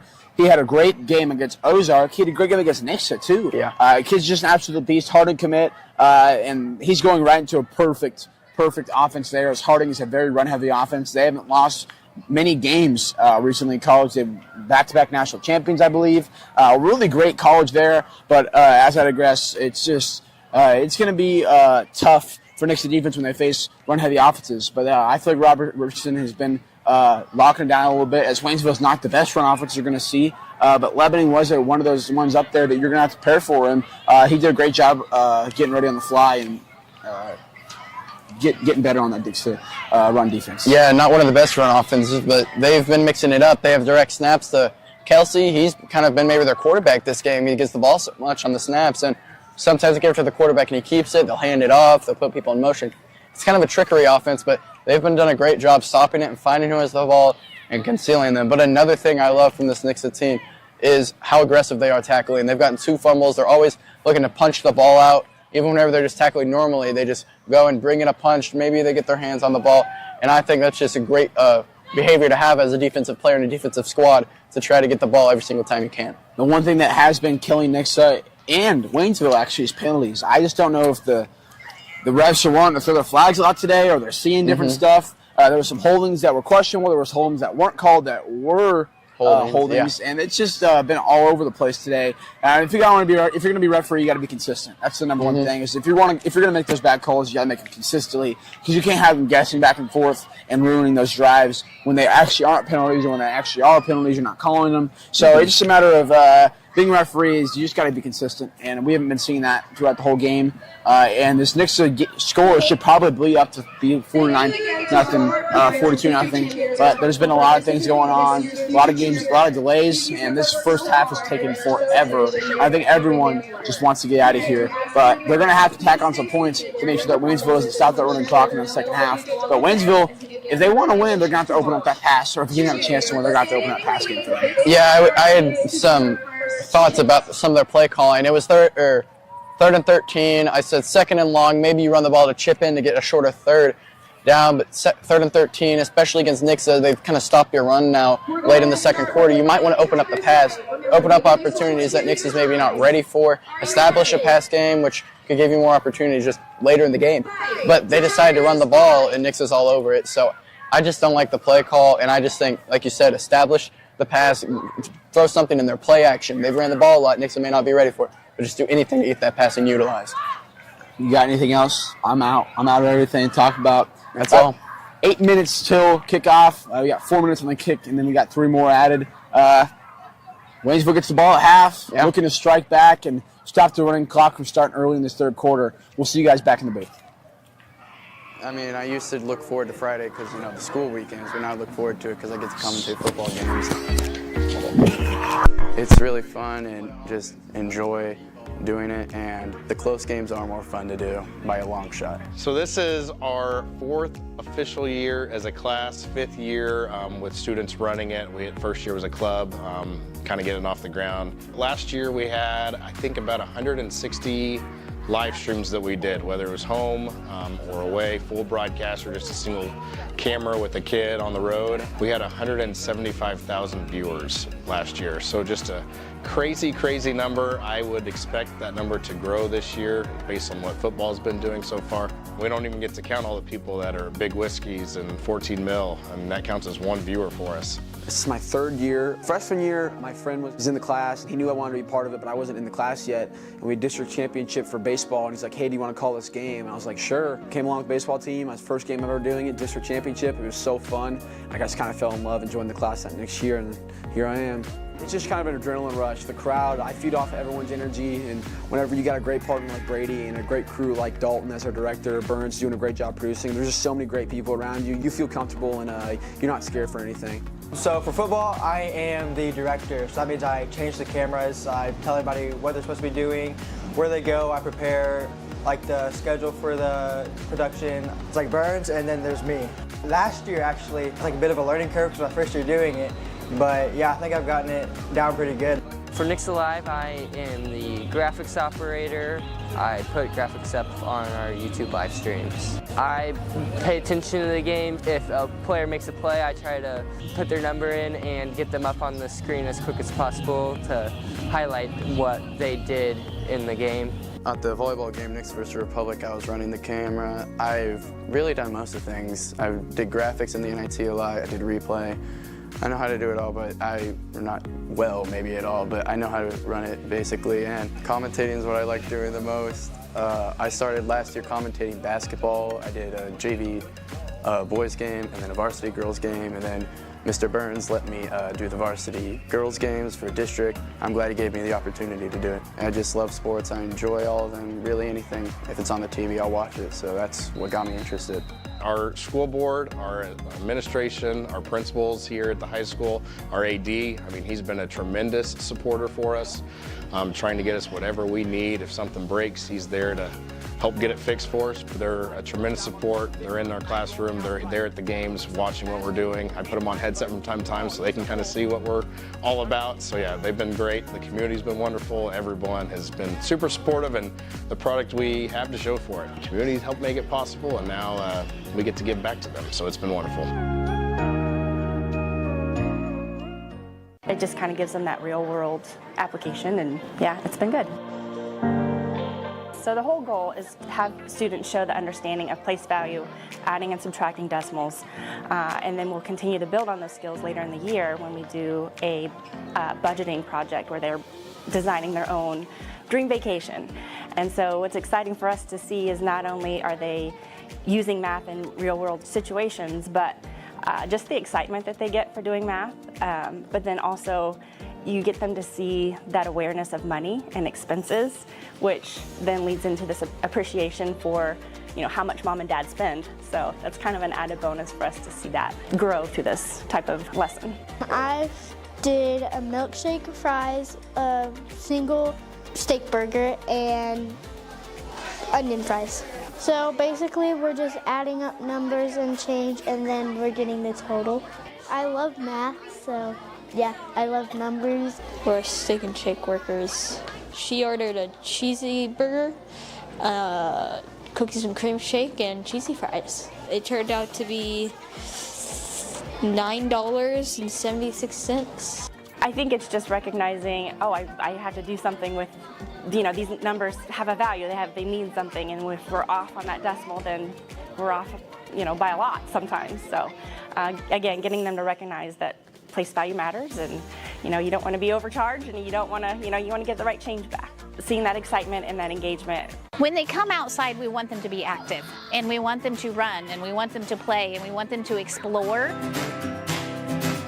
And when you have a new piece, or you have a piece with several different components to it, then it allows them to just get to see different areas of it and to just play and to learn new things. And this one has 3 slides and it has different areas, so they can just go about and run and play and say, hey guys, this part's cool, come up here. And so it really, they collaborate well together. I love the big slide, but it's really big and I love it. It's so fun. I like how it's pretty long. I love like long slides because they're super fun, and it has like a cool turn, and it's a little weird, but I like it. We're super excited because our old playground equipment had been here for over 20 years, and so it was starting to wear and tear, and it was just time, due to safety concerns, that we replaced it. And the kids are just super excited about it, and it was just so exciting to see their joy when they got to see something new. So it was just a great piece and a great addition for us. It's a piece that's very versatile for all kids, and we can have our 5-year-olds on it, and we can have our 10-year-olds on it, and it's just a great piece. The other one was very small, and it didn't hold as many kids, and I can get quite a few kids on this piece, and they just enjoy it. I slide down the big slide because it's very big and goes like this. We want them to come out and just play. And when you have new pieces for them that are, they're able, many of them, to get on it, and as you can hear the bells ringing, so that's something new, that they could just get outside and they just burn off all of their energy. Oh, they love it. One day I was trying to say hi, but I heard like screaming. I'm like, wow, they love it so much.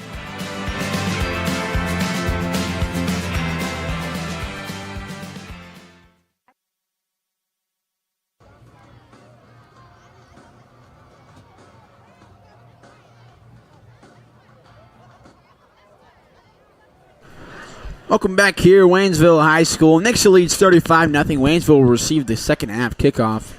They've yet to get on the board today. Jonah Fields back to kick.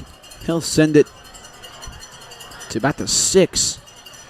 Return man breaking to the left, and he is ripped down. Ball came out. Flag. That can't be called unnecessary roughness. I mean, you can't call that. That is a tackle in football. Horse collar. He burned down by his hips.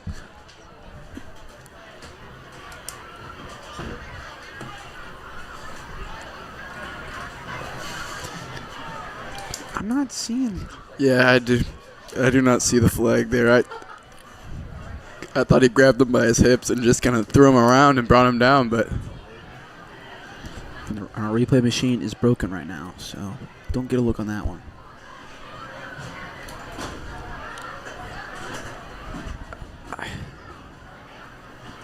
That is not the right call. Here, we'll see it. Is it? He didn't.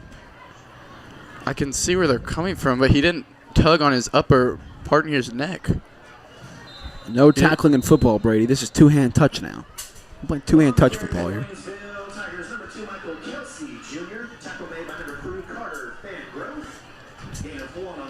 Yeah, I don't know what they're coming from. Horse collar got to grab in the upper neck area. I think ref just saw his jersey tugged down, just threw his flag. I think the ref saw a hit that he didn't like, or the ref just wants to throw his flag, which I feel like is what's been going on all day today.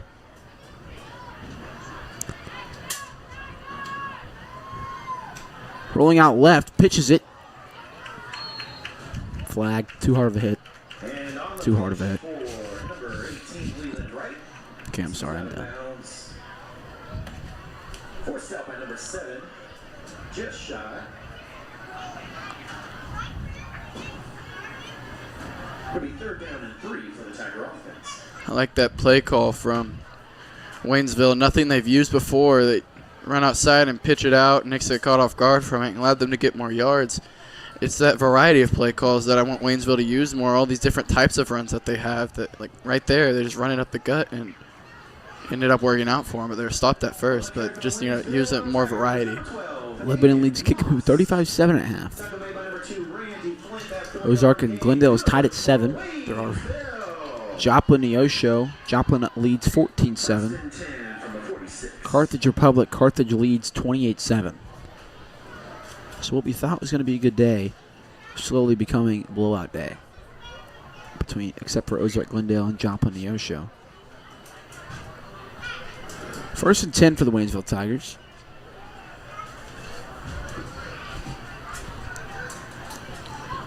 Handoff. Doesn't get much. Get 3 possibly. 2nd and 7. Number 2, Michael Kelsey Jr. Tackle made by number 90, Adam Jedalaka. Kelsey gets another carry. 3 yards on the carry, 2nd and 7.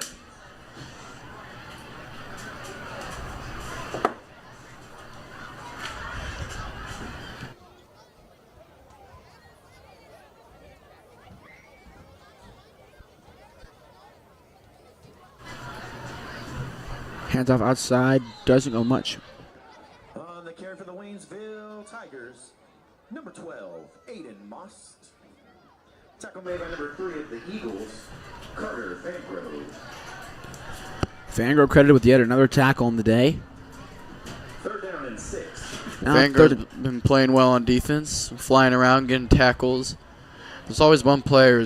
Parker Mann 1 week, Jacob Grimm 1 week getting all the tackles. Now Carter Fangrove just been flying around. Great asset. So just so much variety on this defensive end. Anyone can show up on any given day.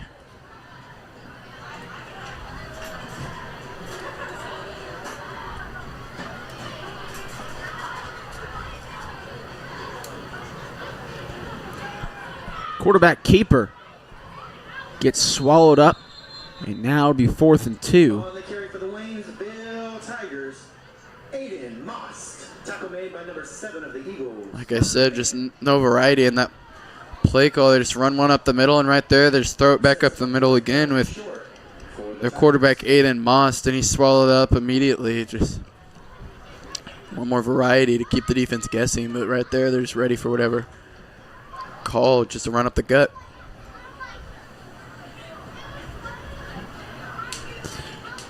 Fourth and 2 for the Waynesville Tigers.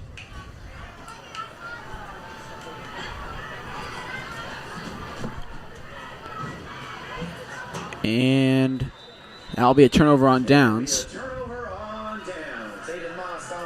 Right there, just once again, run up the gut. Nixa's all over it. Caden Kelly credited with the tackle. He's played well this season as well, the senior.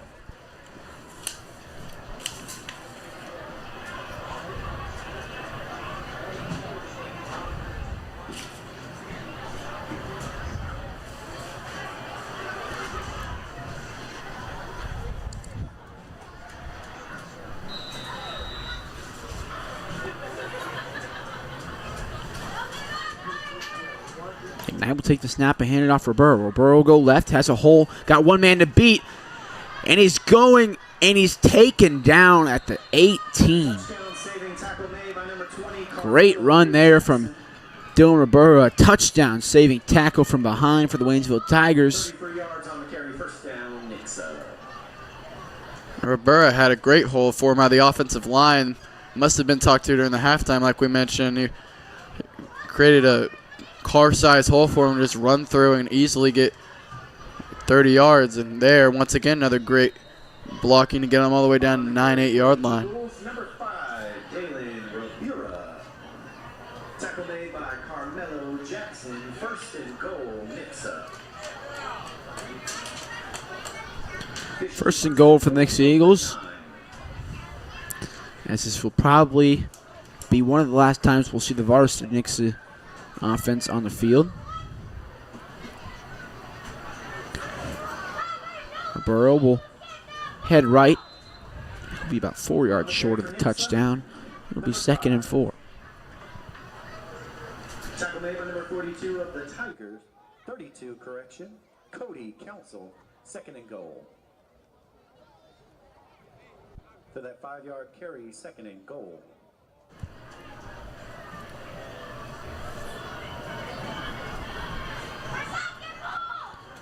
McKnight.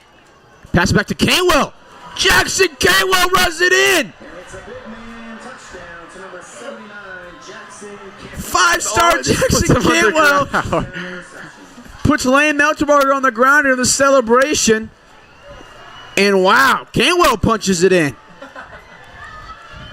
What a play from Nixa. I mean, I love it. I love the call right there. McKnight rolling out right. Everyone's expecting Roberta to get the ball. Smile on Coach Baldwin's face down there. But everyone's expecting Roberta to get the ball, but no, he rolls out right. No one open. Looks left. Or Cantwell wide open, and he's able to beat out the linebacker end. Great play from Nixa. Wow, that's interesting. And now to his #1 recruiting profile, you can put all of his pancakes, all of that, and now you can add his receiving touchdown. Truly impressive. We're going to go to the sideline with DK Nelson.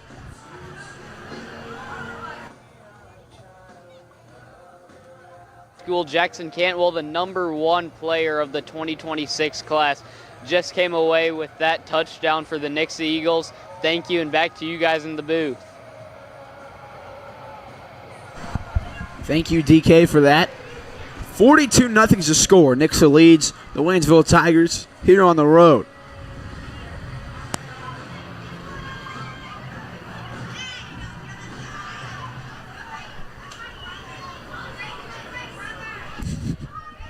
Just looking back on the Cantwell touchdown to jump up with Melterbarger and just throws him to the ground. He didn't know what to do with himself. He's never felt that feeling before. Punching one in.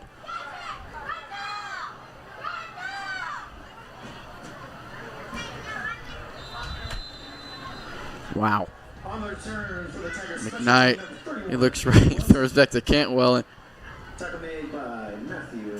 One question I do have on that, I'm pretty sure Cantwell has to check in with the ref, right? He definitely did. He definitely did, but I thought they told everyone in the stadium that. Maybe that's just in the NFL. He doesn't have a mic, so he can't do anything. Yeah, that's true. Usually they tell the whole stadium. He probably just told the defense there. He probably told the coach. There's another flag thrown.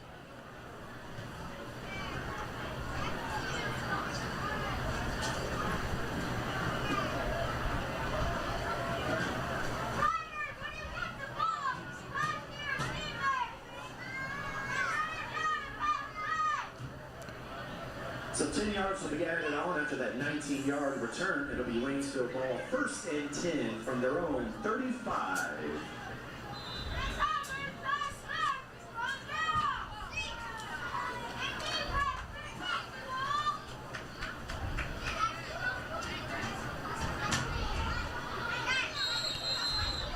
I think a bit of confusion on that play from Aiden Moss.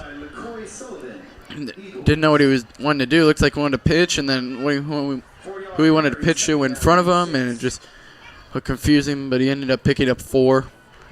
Now 2nd and 6 for Waynesville on their own 39.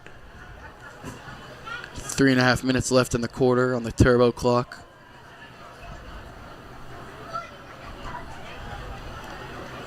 Three in the backfield. Moss will take, roll out left, and he runs straight into Ty Kellis, not afraid of anything. Ty Kellis will bring him down. Kellis flying in there, and Moss just took the hit. Good champ. 2-yard carry, 3rd down and 4. Rashad Joshua will check in for the Waynesville Tigers. That McCoy Sullivan will also be leaving the game for Braden Parks. Saw he was kind of shaken up after that play. Hope he's okay.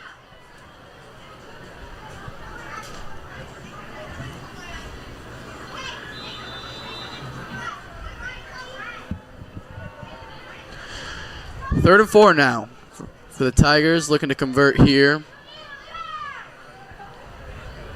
Clock just dropped below 3 minutes. Must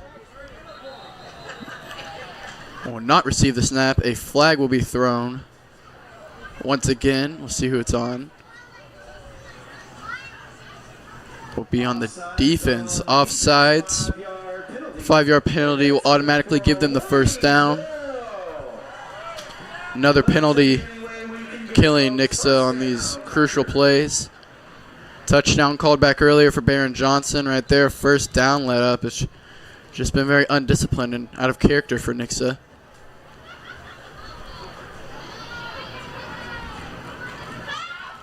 Now Most receive it. Fake the reverse in the backfield. Rolling around looking for anyone to go down the far sideline. He is brought down from behind. Streaking at him is Jacob Grimm. He was flying in there. Yeah, that was a great play from Jacob Grimm. Yeah. Linebacker showing off his speed. That was bad, though. I mean, he fell down and yeah, it was a scary tackle. His neck went straight down. And he dragged like the top of his helmet onto the turf. Yeah, those are the tackles they talk about in higher levels of football. That I don't think that was one, but you know, those tackles from behind, you know, they ban the hip drop tackle obviously in upper leagues and for safety, and right there, scary tackle. But and now we're gonna take a look at our crew real quick. Our teacher Jordan Burns, who's done a great job for us. Director Dalton Herring. I'm Aiden Hopkins alongside Brady Richard. Those are the two announcers you guys have been here listening to all night. You got wide shot, Deacon Brown, Emmett Gray is our tight shot. Elijah Adams and Keith Sanchez are two of our wirelesses. Our third wireless is James Grother. There's Keith Sanchez right there.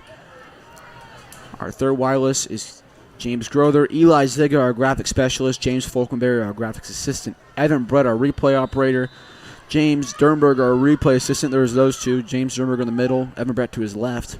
And then you have DK Nelson on a sideline who you've heard from today. 42-0. For the Tigers, number 14, Brian Castro. Tackle made by Ty Kellis. That brings up 3rd down and 9.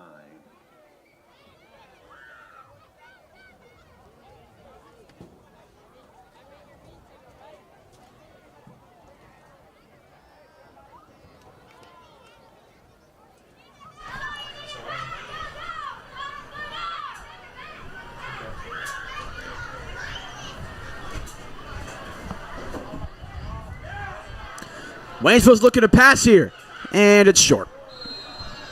Yeah, it was thrown into double coverage. Wasn't a very high percentage pass. Luckily, it was underthrown, or else it might have been picked off. Not a great pass, and now I've not completed a single pass this game.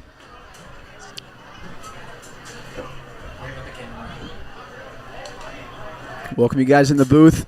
Ryan Swanson, our stat keeper. I'm Aiden Hopkins, Brady Richard. Pretty good setup here in Waynesville. Yeah. They've done us pretty well. That's embarrassing. They just saw that. They just saw what I was doing. No. Who did that? Rolling out right to pass again. Gonna go deep. He caught it. Hold it in. What a grab from Isaac Alavanja. Bouncing up in the air on Randy Flint and McCoy Sullivan, but somehow ended up in his hands while he was falling to the ground. Amazing catch. We have it reminds me of that Seahawks-Patriots Super Bowl where the ball just kept bouncing around and the Seahawks receiver got it. It set them up for, and it was almost a touchdown, but then they decided not to pass it, and they decided not to run it, and they passed it, and they picked off. Remember that? That was a good one. That was a good Super Bowl. I liked that one. It's good coverage though, right there from Randy Flint and McCoy Sullivan. They were just all over it. Or they were all over it and ended up in his hands.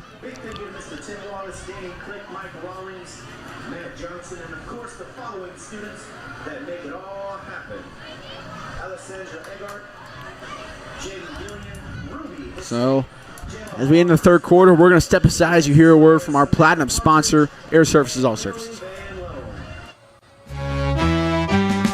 Don't get nervous, call Air Services today. Don't fumble when it comes to your home's comfort. Our Air Services team is on the ball with all your HVAC, plumbing, and electrical needs. With over 60 years of expertise, we offer fast same-day service, top quality products, and 100% satisfaction guarantee. Home issues shouldn't sideline your day. Get in touch with us today and score your peace of mind. Don't get nervous, call Air Services today.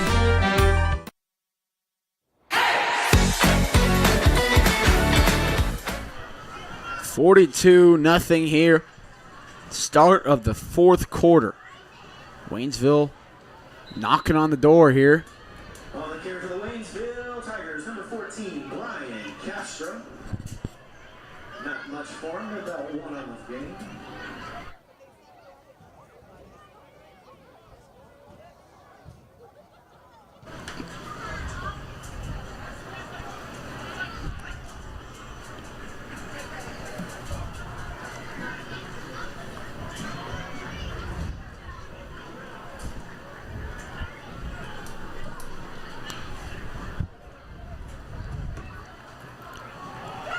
Ball came out, and Nixa got it. Fumble on the handoff. Recovered by Nixa. Number 94 for the Nixa Eagles, Wyatt Isaacson, the junior, D-end, picks up the ball, and Nixa will take over.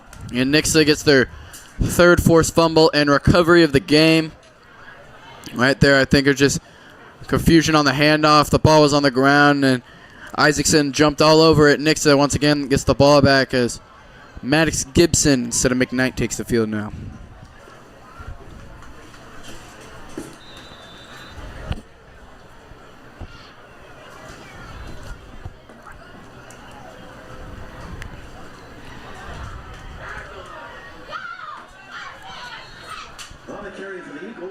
So Brady, play-by-play is yours. Take it away. All right. First down, Nixa. From the 34-yard line. Nixa 1st and 10 now, running clock. 10 minutes left. Ball on their own 34. They will move Champ Porter in motion. Now Retone coming across.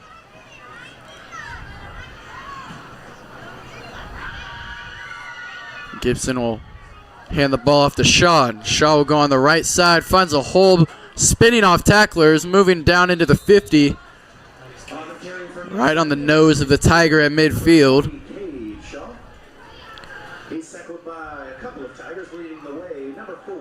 Cade Shaw played great in the minutes he's gotten this year. He's more of a power back compared to Dylan Rivera, who can be more elusive. Cade Shaw may not be the fastest, but he can break tackles and gain yards no matter what. We see him get the ball again. He's taken down immediately.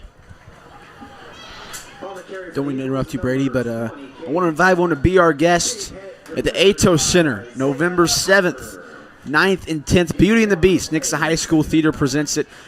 It's going to be a great show. I am a little biased, though, as I am in it. So many great people, so much hard work. I am Cogsworth, the clock. Such a fun role. Great directors, great people, great facility. It's going to be a great show, too. So if you can make it out there, 7th and 9th will be 7 p.m. 7 p.m. or 7:30, I believe. And then the 10th is going to be an afternoon matinee Tickets are on sale now. NixaTheater.net. NixaTheatre.net. Tiger Faithful, it's the... Now 3rd and long for the Eagles. Maddox Gibson, the backfield with Shaw. He'll give it to the jet sweep to Meisner, and Meisner is taken down low by Carmelo Jackson. He'll bring down Meisner. And Nixa will bring out the punt team. I think the first time this game now. Clock just below 8 minutes. And Waynesville forces Nixa to punt. On to the 10th, their first punt of the game, number 0, Wyatt. Punting for Nixa, funny enough, will be Wyatt Vincent.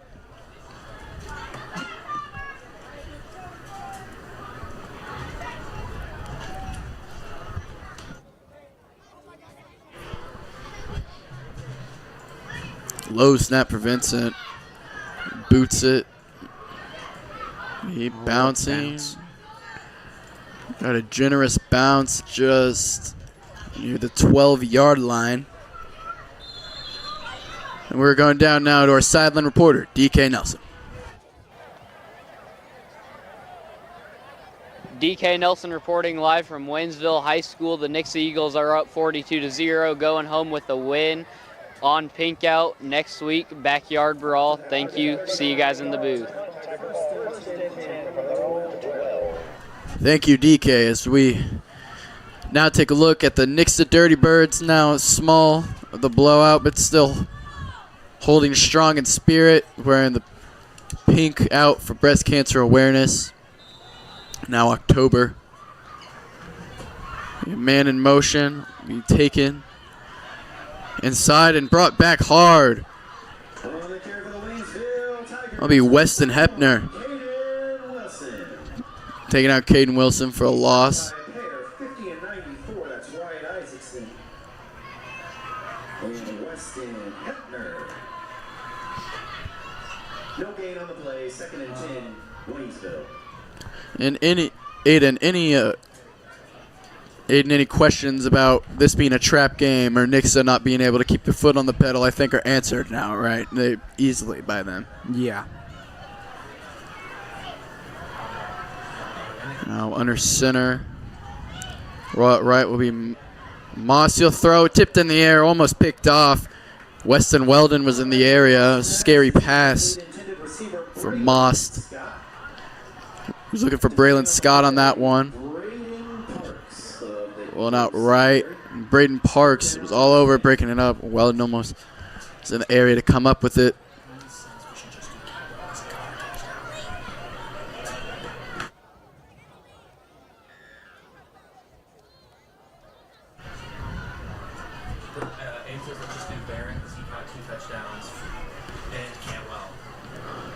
42-0. Oh, I'm sorry. I'm so used to doing that. That's okay. 3rd and long for the Tigers. 3 in the backfield for Moss. Moss will hand it off, looking for the outside, cuts it back up. He is swallowed up by Hepner once again. Rashad Joshua was looking for a hole and couldn't find it.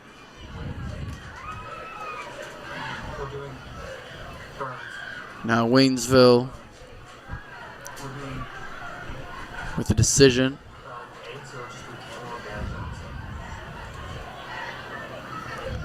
They will elect to go for it deep in their own territory, on their own fort. No, he drops back to punt. I was confused there for a second. False start, we call it. He jumped a bit early. Brendan Palazzo.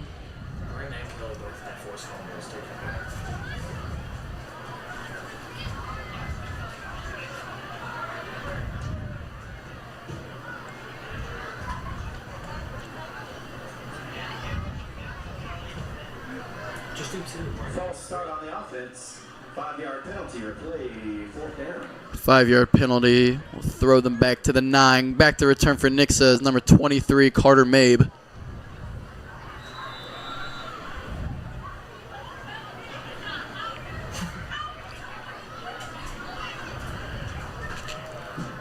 Now he will send it back for Mabe. Mabe will let it bounce, and it'll be a friendly bounce for Nixa. Waynesville tried to dive on it. Nixa will gain control around 40 to 39 yard line.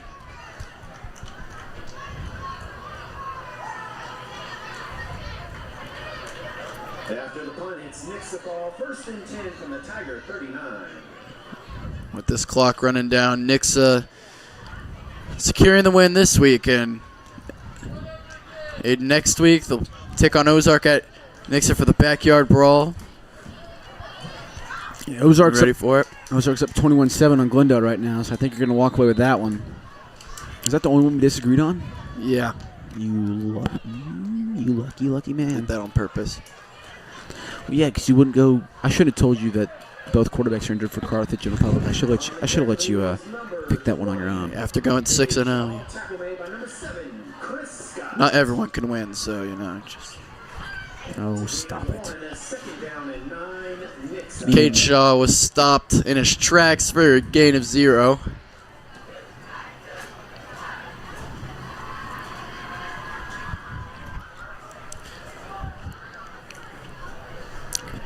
Near 2 minutes.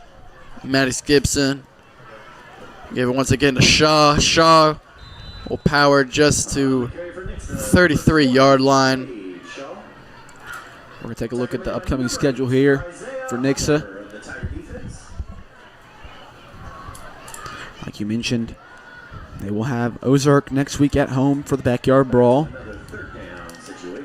Then they'll head on the road for Glendale. Then they'll have districts, but they will not be playing on that first because of reasons of bye weeks and seeding. It's Cade Shaw, man. He's just pushing through. I'm telling you, he's a power back. He's the future of the Nixa running backs. He's just like Dylan Ribera mindset-wise. He's willing to run through defenders. It may not be as quick, but he's got power.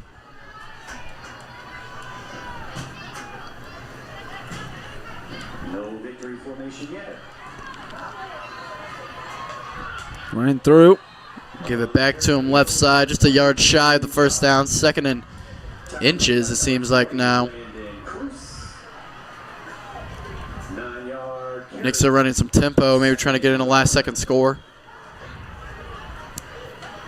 I don't know why. Shaw will once again go to the left side. To the 13. Tackled by number 39, Connor Ross.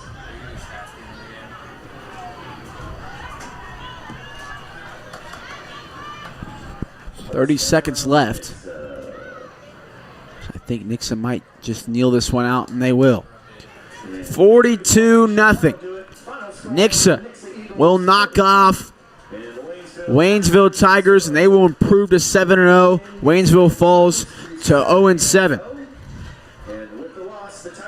You're going to hear from DK Nelson with 2 players of the game, Jackson Cantwell, Barron Johnson. I'm Aiden Hopkins alongside my partner Brady Richard. For our producer Jordan Burns, director Dalton Herring, thank you guys so much for watching, and we'll see you guys next week. Backyard Brawl at Eagle Stadium. Have a good night, everybody.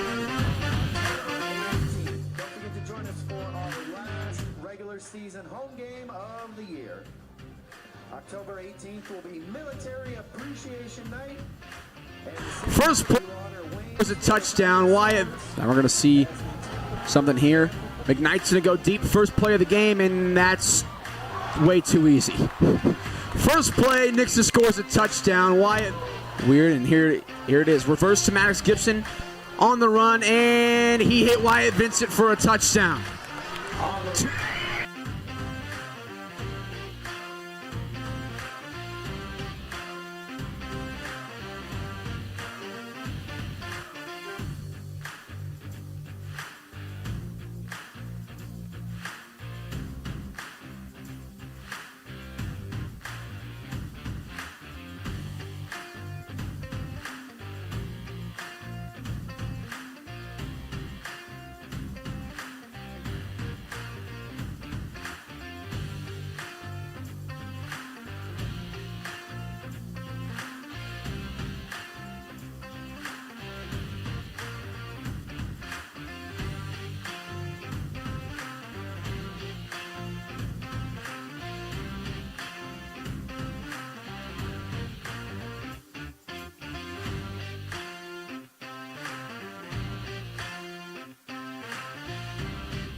Now we're going to see something here.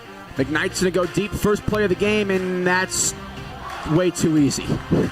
First play, Nixa scores a touchdown. Wyatt. Now we're going to see something here. McKnight's going to go deep, first play of the game, and that's way too easy. First play, Nixa scores a touchdown. Wyatt.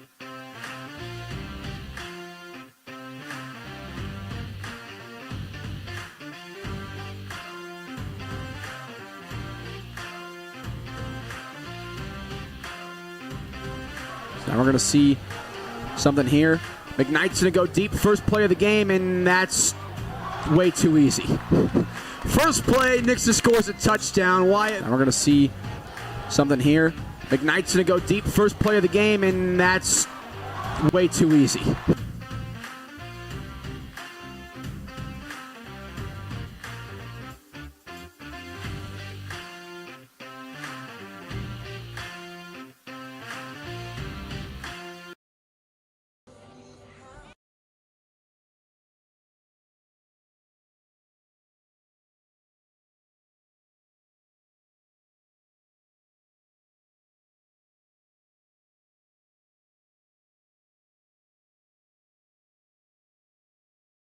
Information at christomlin.com.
DK Nelson here with Defensive Player of the Game, Caden Kelly. Caden, you knocked out a ball early in the game. What was going through your mind before you knocked that out? Just play my gap, hit the guy, and go for that ball and just strip in it. That's all I could really do. This has been a great defensive season and game for you guys. How do you feel that you guys have grown throughout the season? I feel that we've grown great and that we've just bonded. Our bond is really good and that we've just have great coordinate. Like everything's just perfect basically. Thank you. Good luck on the rest of the season. We'll be ready with Offensive Player of the Game, Jackson Cantwell, shortly.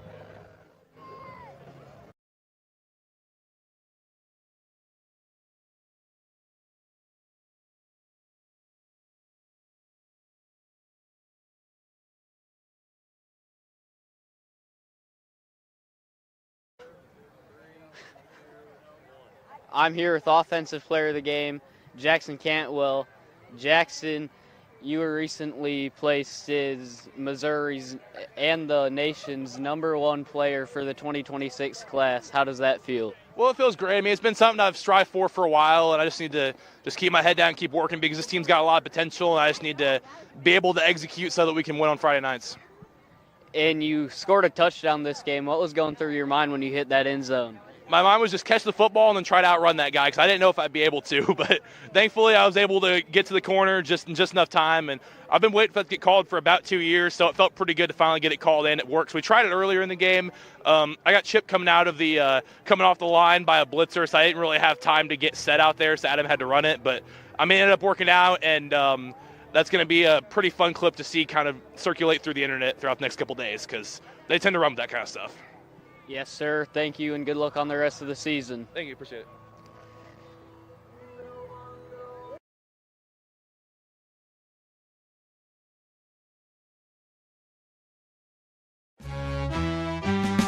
Don't get nervous, call Air Services today. Don't fumble when it comes to your home's comfort. Our air services team is on the ball with all your HVAC, plumbing, and electrical needs. With over 60 years of expertise, we offer fast same-day service, top quality products, and 100% satisfaction guarantee. Home issues shouldn't sideline your day. Get in touch with us today and score your peace of mind. Don't get nervous, call Air Services today.